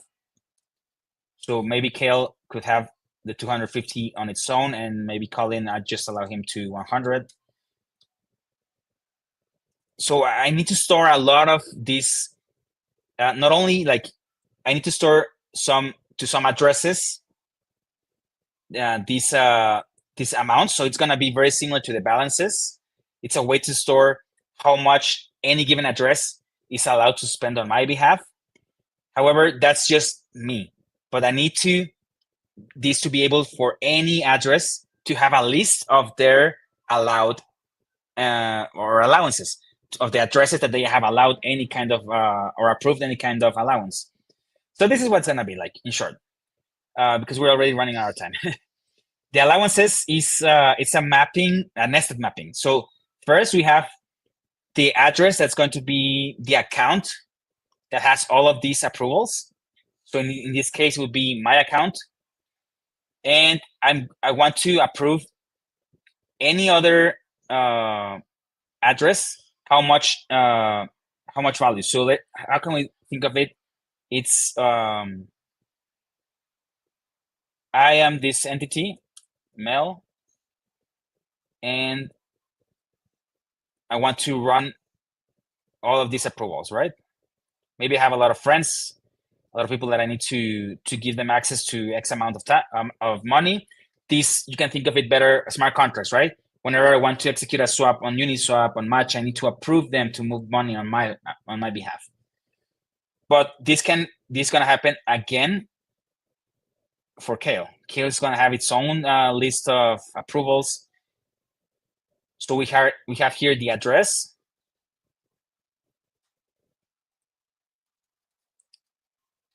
That is going to map to another kind of mapping that's going to be address to uint 256. So this way I know that Colin, Kale, Reed, Monica, anyone.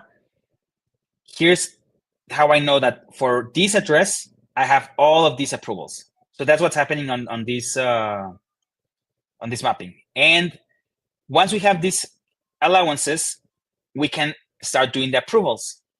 Why? Because if not, it's all stemming from this part that we want to prevent somebody to move money from other ones without them having the approval. So the function approve, it comes around here. It says that we need to define an address called spender and how much money we're going to give them, allow them to move. So that's exactly what I have here, spender value in returns pool success. And what we're going to be doing is allowances for whomever is using the approve function. So for their specific list or their specific mapping that we have here, we're now going to access the spender's value or their address. So let's say we're accessing first Mel's list of allowances. So Mel is going to allow the spender, could be Colin, to spend up to whatever amount Mel wants to assign. And we're going to emit and do the approval. So that's like the basic implementation for allowances. We will do a small, I think this is enough. Another check that we could do is, again, don't allow it to the address 0, because the address 0 shouldn't be able to move any tokens, but it's just like a extra precaution. And now that we have this, we should be able to access allowances. So now every time we can check if any given spender for the from address, so this would be the from address now, we will check if the spender is allowed to spend that or more value that is being asked in the transfer from. In other words, here we need to check if the from address has approved the spender to spend the amount. And it gives us like automatically this required statement that is going to check, hey, check for the from address, that's where we're trying to move the tokens, if they have allowed the message.sender to move, this is going to give us a value, a UN256 value, that if it's larger or at least equal than the value that it wants to transfer. So that's how we protect our users and the people who are going to have balance on our tokens from them to have money spent on their behalf. And we can also add this same transfer. Actually, I think we should be able to call the transfer, but anyways, something like this. So first the first 2 checks that we had before, then the allowances one.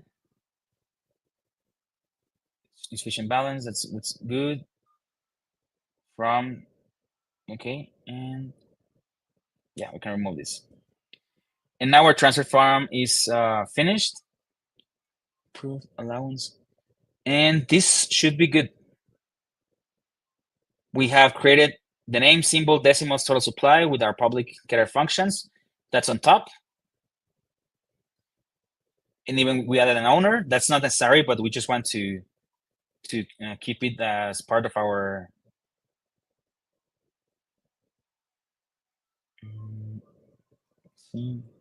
where else am I using it? Just okay, we're not using it for anything, but we'll leave it there because maybe we want to do a mint function. This is something that we haven't done yet, but just with this, technically your token would be ERC20 compatible. Like if you launch it and you just launch it like this, anybody or like most of the, I mean, anybody could read the basic data from it. However, we haven't created any cool way to enable functionality, and that's where we're going to create a mint function. I'm going to remove this, and let's say that we want anyone to be able to mint tokens. So the mint would be just who is going to be, who are the tokens be assigned to? What value is it going to be assigned to? And we just increase the balance for this person or this address, and we of course increase the total supply, and we emit a transfer event. And actually, ideally, we should be able to transfer. Yeah, mint is okay. This transfer, and this is like another way to do the transfer, like the mint.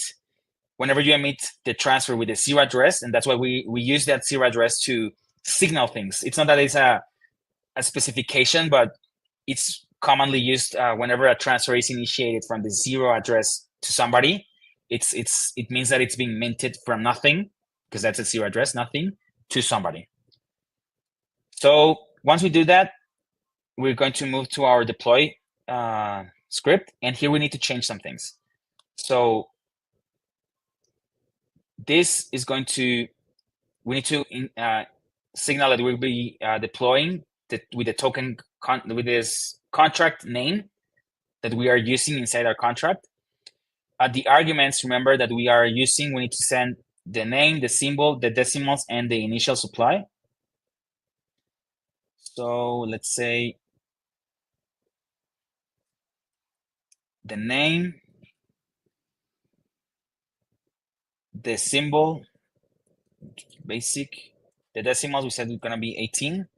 And here we're going to do we're going to use a little trick, so we can actually initialize it with a very specific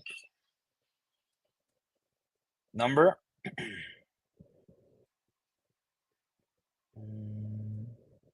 Yeah, let's just say that like a very Mel, specific just kind of a little specific one too here from Shruti. Minting in this context just means transfer, correct?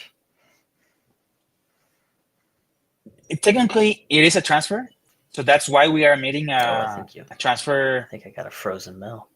Oh, there we go. I'm here. Oh yeah, you're with me. Yeah, I think I'm a little.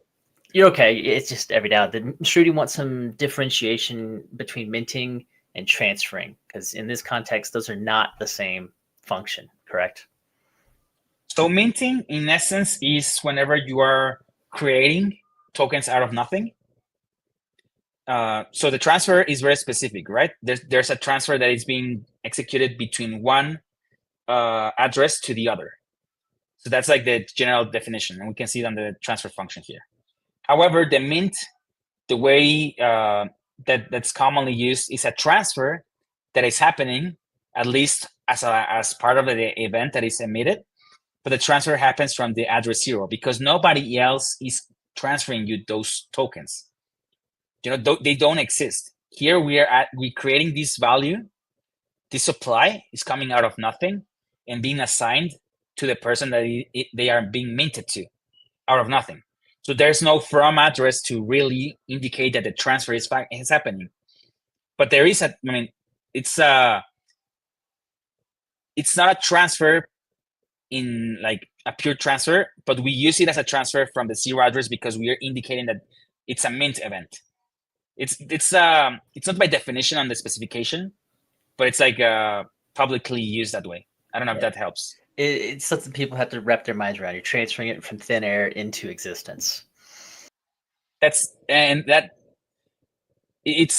little unsettling, because a lot of value has been created, like a lot of real money has been created out of nothing, and that's part of the risk that we are working on, and something that we need to keep in mind as developers, as builders, that this is value that we have created out of thin air that's been used to represent actual assets.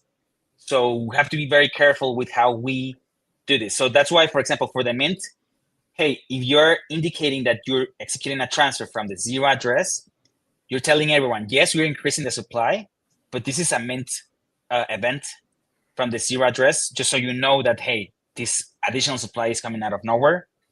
How, or the justification of why you are minting, that's a whole different playbook. That's not part of the smart contracts, but things that you need to start thinking about when working with real money, because it can have value. So be careful there. Exactly. Be careful there. I think, from my perspective, coming from the non-dev route and learning about these things, this is really an important concept to understand so you can get better at checking contracts, reading contracts, and knowing what you're getting involved with. These are the exact kind of functions that could destroy situations and turn things bad. So this is where you want to pay attention. Exactly. And let's speed it up a little bit so we can have a little, some 15 minutes of chat. So we have created our contract. This is all happening on Solidity. We created an ERC20 from scratch. And now we are going to, where's my terminal? Over here. I'm going to kill the previous deployment. Remember that we were doing the greeting one and we deployed it here, but since we killed this local blockchain, that smart contract is forever, so can forget about it. It's a microverse that was destroyed. So now we already changed some things on our deploy script. Remember, under hard hat deploy folder, we have our script, and we have changed the name of our token. We have changed the arguments, and this is actually, you can keep this separate because it's the name of the token, the symbol, the decimals, and we are entering here a decimal value, which is 1,337, and it's going to be converted to a big int. That's what the parse ether function is. It's a utility from Beam. It is going to add all of the extra zeros that it needs by using 18 decimal places, which is what we need. And another thing that we need to remove is for this one, I'm actually going to ask the name, token name.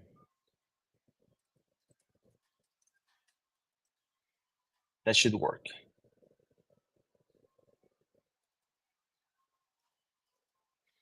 So once we have changed everything here, I'm going to start once again the local chain, and we're going to run deploy. Well, we should run compile first. This is like a available script that's going to let us compile and check that everything's been it's been coded correctly. Seems like it was, and now we can run deploy. And it's going to deploy this basic ERC20 token. Perfect. So we have, once again, it's going to deploy it at the very same address. This is deterministic because of how the local blockchain works. So keep in mind that we do this log that we, this is the name of the token that we set, and it's deployed on this address. Okay, so now I can start my front end again. And instead of the previous contract that was the greeting one, I should be able to automatically load the new smart contract, which is our basic ERC20 token.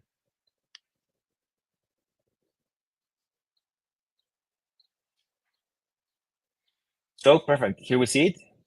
It's deployed on this address once again. Sorry.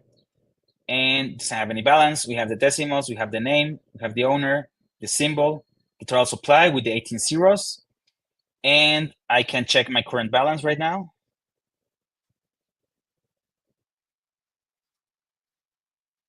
It's 0. However, for example, for the owner, it should be this. There we go. And if we divide, this is like the actual decimal value, which is the one that we entered. But what if I wanted to mint to my address some tokens? Maybe I want to mint 888 and to multiply it by 18. So we have all of the zeros. Perfect. Here we have our value, and I need to check my balances that we have precisely 888. So our contract works. This is a valid ERC20 token. It's very insecure, of course, because anyone can mint tokens, can be like just for free. But some cool things that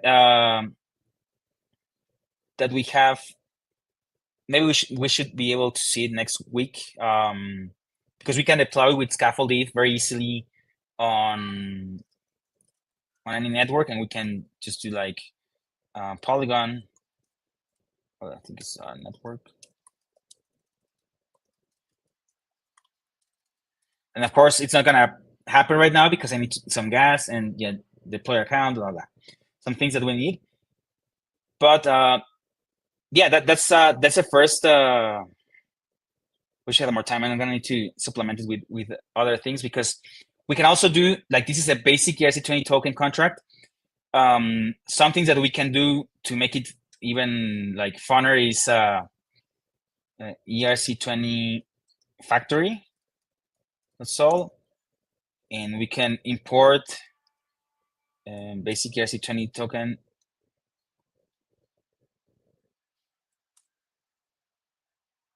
and say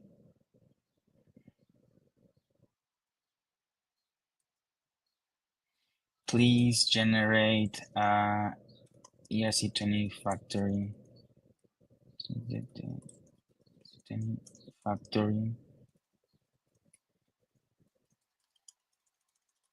contract code that will allow anyone to create, to deploy an ERC20 contract with our basic ERC20 token implementation, and it charges 0.1 ETH to deploy a token. Keep track of the deployed tokens metadata, symbol, name, but address, owner, and any other relevant. So this is like some kind of things that you can start.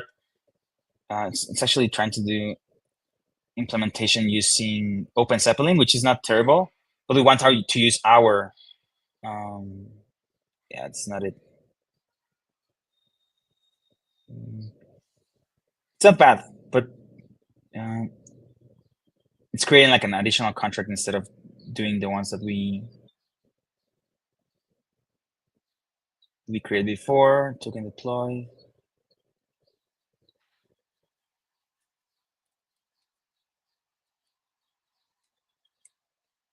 Let's see how far we can get. It's actually a lot of code, it seems, but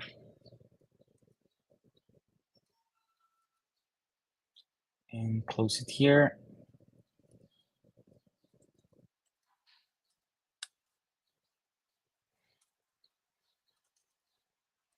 Is no, just like this.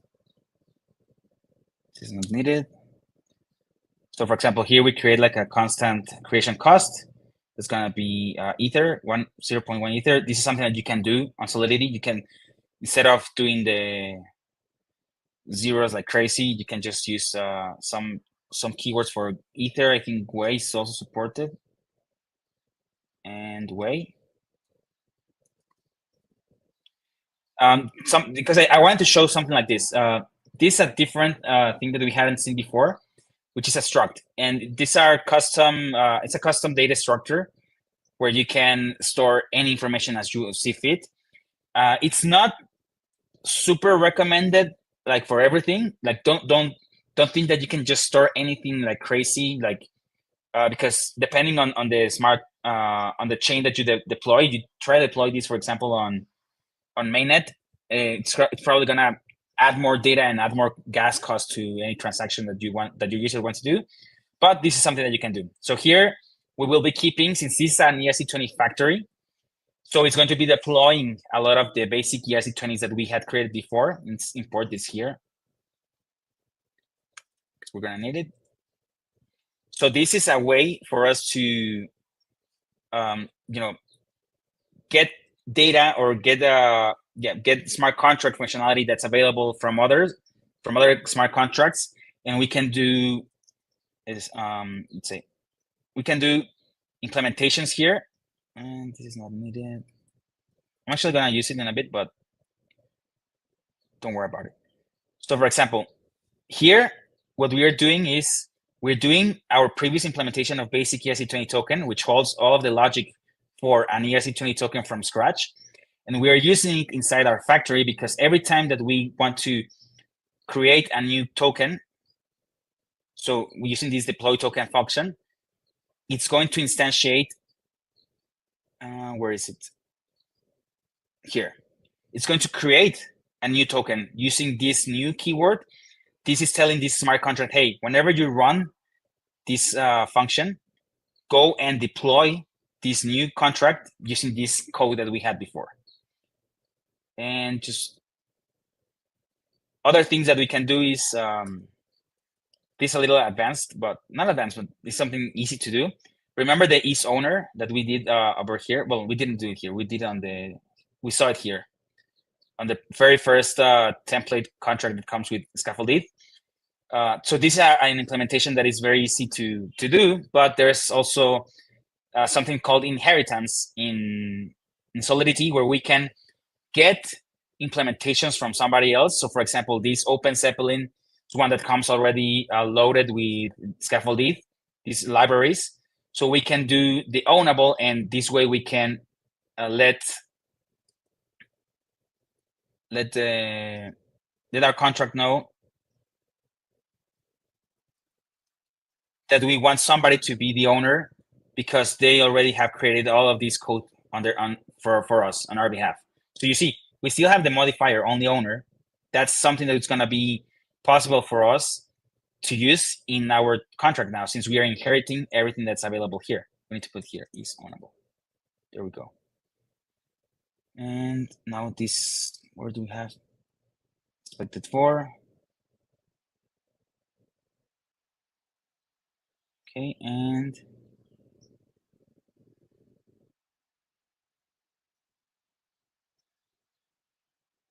it's not needed.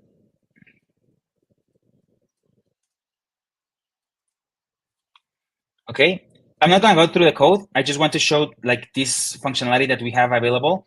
We are inheriting from another contract that was created beforehand by somebody else, and this is usually the way to create contracts.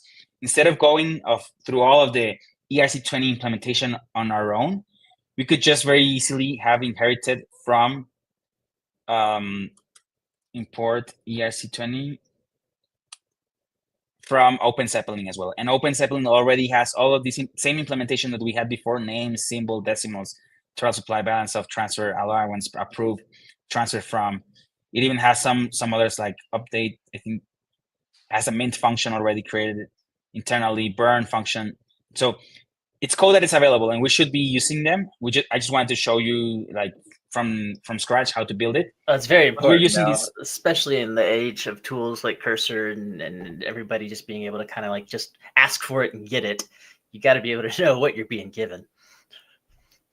Precisely, and most than anything, because you're probably going. I mean, ERC20s are super basic, and it's good to have them like be as simple as possible. Your code should be as dumb as possible. It means that it's elegant and it's simple to use, and the complexity can be managed on other contracts. But the very basic that the people are going to be using, don't code everything into your ERC20.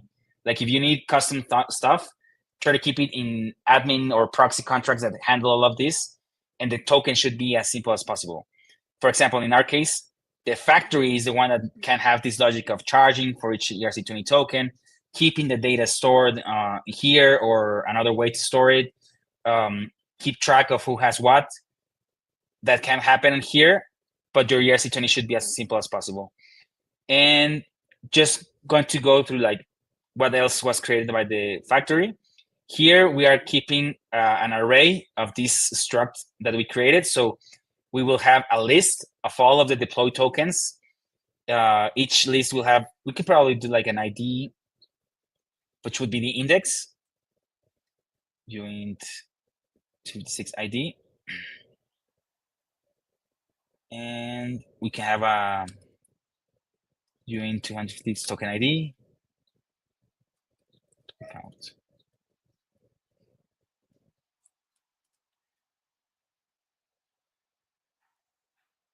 And on the constructor, we can say token count equals 0.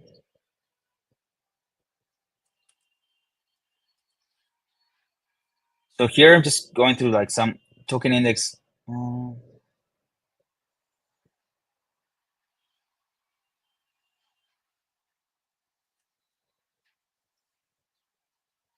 Deploy tokens.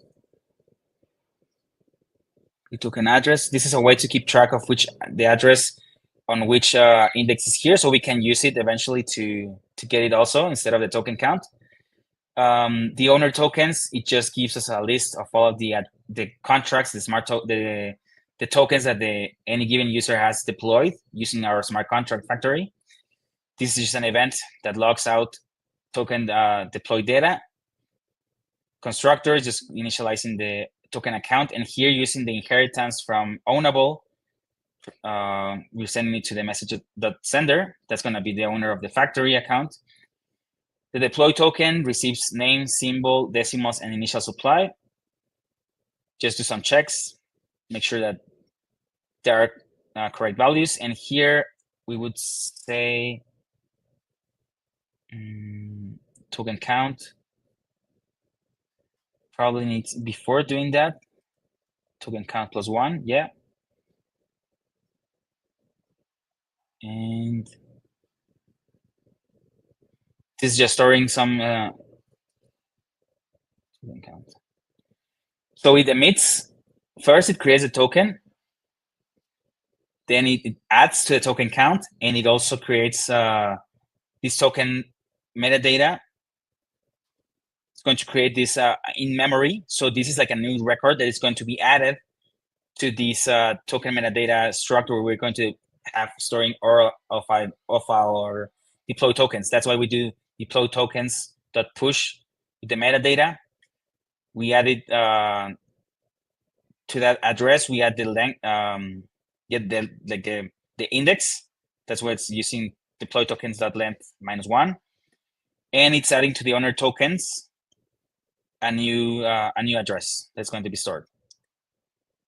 The withdraw here, since we are asking for the creation cost, we're going to be requiring somebody, the message sender, to add about a value inside the transaction of 0.1, which we defined at the top. And that's what the withdraw is for. And here are some getter functions that get us all of the tokens by owner. Here's an address. It's going to return us a list of addresses or an array of addresses. How many tokens do we have? And the token metadata. Let's see if we can compile this and deploy it. We can actually, we need to, let's stop this. And compile. Perfect. And we can run chain and run deploy again. Now we need to change the deploy. So this is the constructor, doesn't have anything. So we can just enter the name.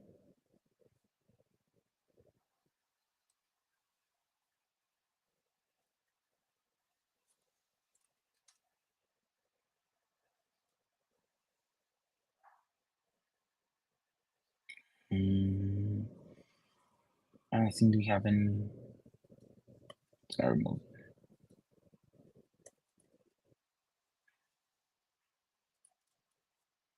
And we run deploy, we should be able to deploy it.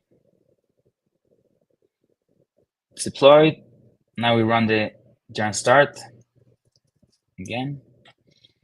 And now instead of the bulk contracts of the basic ERC20 token, we should see our ERC20 factory. Let's give it a time to load. It's loading. ERC20 factory, perfect. Here's the creation cost. It's actually 0.1 ETH. Let's get some test tokens here. And let's try to deploy a token. So we can see test token, test, 18. Here is going to be 55899. And if I just hit send, nothing's going to happen because we didn't send the correct amount of ETH. That's fine. That's what we expected. And here, remember, we need to put 0.1, but multiply by this. So we have the proper transaction to pass. And we see that we created a token. I'm not sure if we get the information here, but let's see, deploy tokens. Here's our deploy token.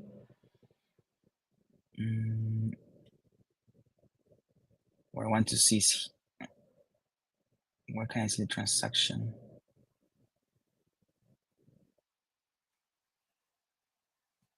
Click here, we call the deploy token function. And cold storage. Yeah, I'm not sure how to access it from here. But yeah, I mean, the token was deployed correctly. Maybe we check from to. And our log, where's the address? Very quickly. Emit token deployed. It's the second log, okay? So transaction hash, log topics. Is it really in this one? 1, 2, 3, 4, I think so.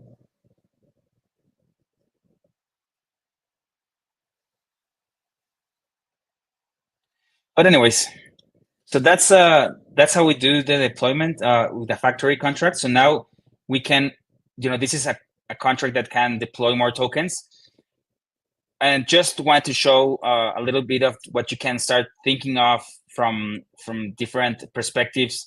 If you need to create, for example, tokenization, you want to do real world assets and you want to have a way to create NFTs that represent real estate or represent Pokemon cards or represent a financial asset that needs to be keeping track of. For example, like here, you could have a bank account, you could have a certificate, you could have a bonds ID that you can keep track of, a share of a real asset. You can start thinking on ways how to create a lot of these as ERC 721s. An ERC 721 should be also as simple as doing import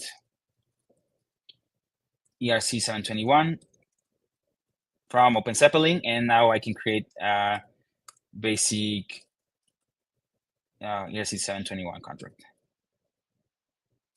and say real world real estate token. Can be as simple as that. And that's an NFT, and you can mint. You have a lot of functionality already about real estate with the ERC 721 implementation.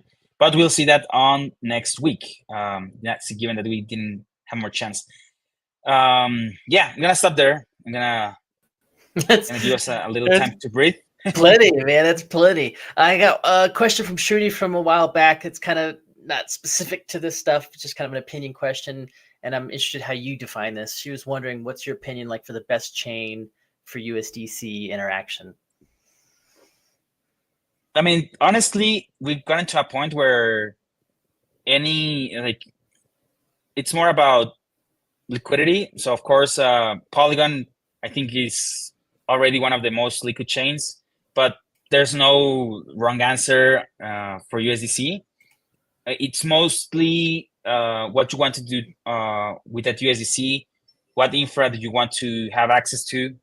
And, Polygon is one of the largest ecosystems. So of course, we're going to stay here and play with Uniswap. The fees are super low, but there are a lot of L2s also that do a great job. So I don't want to take anything away from what the work that is being done, because I think as an ecosystem, we've really built a very robust network ecosystem where we can even bridge between chains, which is fun.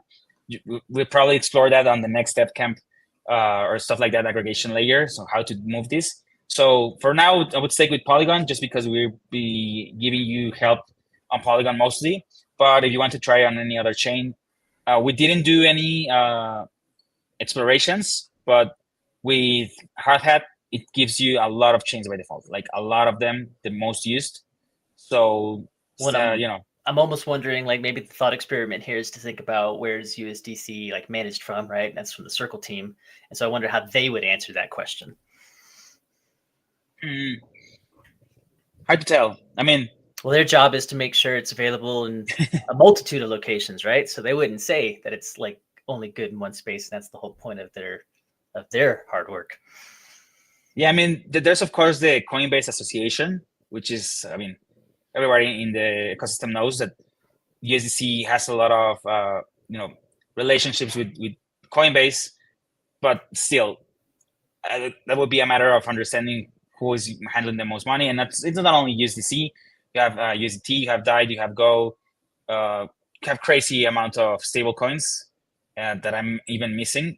But yeah, it's a matter of, I don't think any chain has like a better performance, at least for USDC. Not that I have heard of. I would surprise agree me, with actually. that. And then I have two that I've been kind of thinking about. One from last episode, actually, that I wanted to ask you, and then one from today. So one, like testnet tokens. We were playing with testnet last time. Why are testnet tokens guarded by faucets? Why are they concerned about the minting and circulation of these if it's a non-consequential ecosystem? I mean, after all, it's about spam a lot. So, I mean, it is a service at the end of the day. It's a cost. It's some operational costs, minting tokens and this, and a lot of them don't get used. Like, I think, honestly, it's weird that we got into that stage, but almost like a hoarding and speculation on testnet tokens. I mean, it's crazy. Like, I know that there was a time where Gurley had like an actual value. I wasn't really building back then, but it was like a funny thing because Gurley was very, how you say, it was being used a lot at that time to test a lot of stuff. A lot of building was happening, and for some reason it had a cost. People went to get some tokens, but yeah, I wouldn't know exactly. I mean, I know that there are operational costs to keep. Well, spam, how do you know who to tell? So spam. If people are just grabbing and spamming like crazy, then developers that might actually be trying to access it don't have as clean of a experience. Yes, it's frustrating. Like, I understand. I was lucky to get a lot of Sepolia in like for one event, and Whole Sky as well, and that's been helping me to, whenever I need test tokens, I can bridge them. But I was lucky with the Sepolia thing. But I know some people that are sometimes like using a lot of Sepolia for crazy contracts, which is another discussion. It's another discussion because some people are like, hey, you shouldn't be asking me for 2 ETH every 2 days. Like, that should last you change your habits a while. Exactly. There's something on your code that's like consuming a lot of tokens. And then again, back to those decimals, right? Studying those decimals and understanding what you're really doing. And then my one from today, we were looking at approvals, allowances for transfers. Why do so many contracts like default to an unlimited token approval? I know that this can be a vulnerability in a lot of situations. I'm not 100% because it's frustrating too. But sometimes smart contracts don't work if you don't like. That has happened to me with Matcha, for example, which is one of the aggregators that I like. I think they have a decent, actually a good experience. However, sometimes if I don't like, I usually put the exact amount that I want to use. So it could be at a contract level. I will need to dive into there. That if you put a very specific exact amount, just because of the slippage that can happen, the approvals can revert. So it's very like the easiest way is to just like put the infinite supply or like the hugest amount, and have the user take the risk.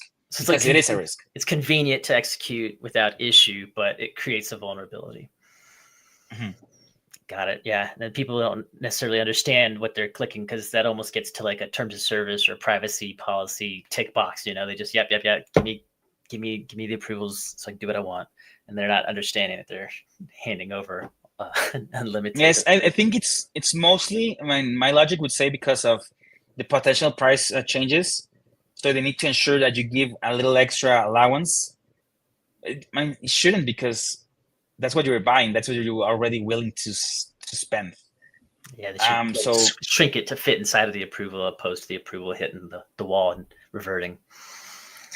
correct. Asking a lot of magic. Oh, okay. No, it's good. No, for sure. What's up with the challenges? Let's go over the challenges for the week. What do you need people to do? So challenge 1 and 2 is this what we did today. Just launch it. I need to post. I need to post that today. The video of getting the Scaffold ETH running and doing a very basic implementation of ERC20 token. On the video, we will do it with Open Zeppelin. So all of the things that we did today was mostly for like a little bit for show, a little bit so for you to understand more around what is actually happening under the hood. How do we start? Something that was for me groundbreaking when I was learning, Solidity, was how much of it is kind of made up as you see fit, as it works. Obviously there's gonna be edge cases, so it's always good to go to the very basic implementation of ERC20 and ERC721, and then you see that hey, it's just what makes sense, and the implementation is not that complex. So you can also do this for any kind of smart contract. And this kind of what I want to show is just make it work. Like if it's not secure, that's okay. Like you don't have to have a production ready deployment for payments over 4 weeks, not even over 3 months. Like there's still gonna be things that are gonna require improvement. That's gonna happen all the time. So just know that you can't play with this code at the lowest level possible, do crazy stuff. And that's what these environments and these programs are for breaking stuff.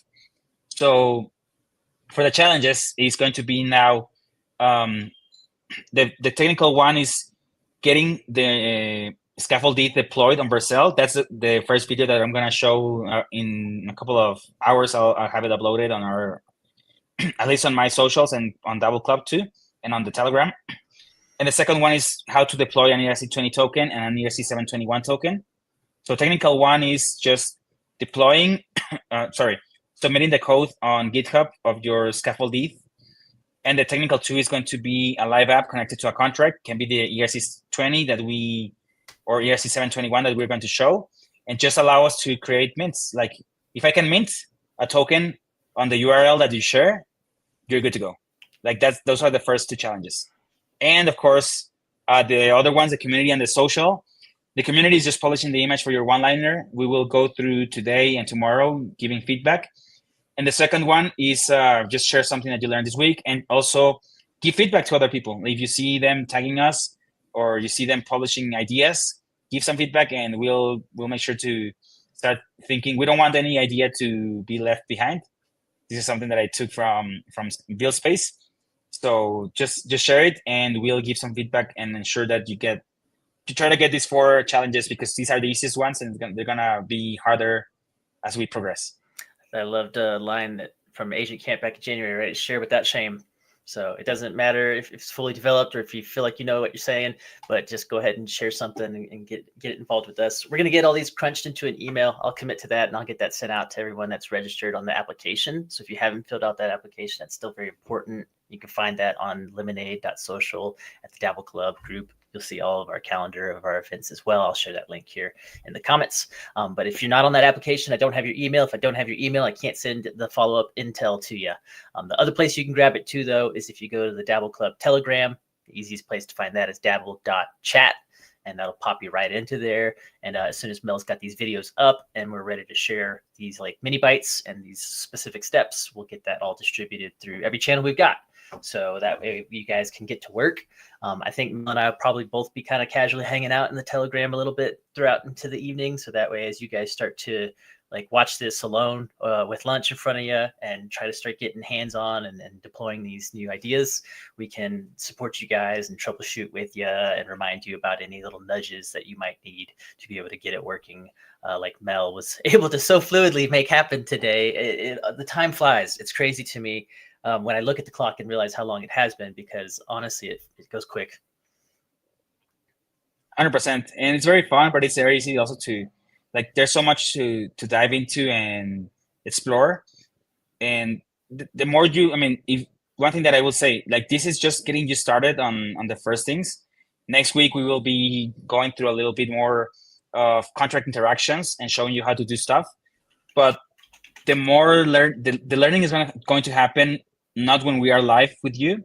It's going to happen on your time when you start to do crazy stuff, start to apply your idea and what the problem that you're trying to solve. Start thinking about it and start experimenting on how to get it done when the smart contracts. That's where the real crazy stuff shows up, and that's where we can actually help you and more people learn, because the problems that you're going to be facing, the questions, start thinking about as a builder, as an architect, as a product owner, on how we can get certain things happening on the smart contract level, and especially interacting with Uniswap, interacting with Circle, interacting with other Morpho contracts or real world assets, yield vaults. These have different specifications, and some of them will only show up if you ask. It can be as simple as, oh yes, I know how to do that, that you should just do XYZ. You can use AI also to learn more, but you need to build. You need to build. This first week is more about getting you accustomed to the speed that we're going to be running on, getting you used to the basic knowledge that we will be, the terms. We went through variable types, we went through inheritance very quickly, but these are concepts that you need to be reinforcing off the live tutorials, and during the tutorials and the office hours that we have, you can actually expand on them and not just absorb. You have to also give back. That's how you learn. I love it, Mel. Let's go get some lunch. Let's stretch our legs. The dog's ready for a walk. Appreciate everybody's time for hanging out with us today. Some great questions, some great feedback here in the comments. We'll be in the Telegram to support you guys. We'll get the email out to everyone that's on the application email list as well, so that way we can follow up and knock out our community and our technical challenges. And we're looking forward to the next episode, which will be scheduled next week on Tuesday. All right, everybody. Have a great day. See ya.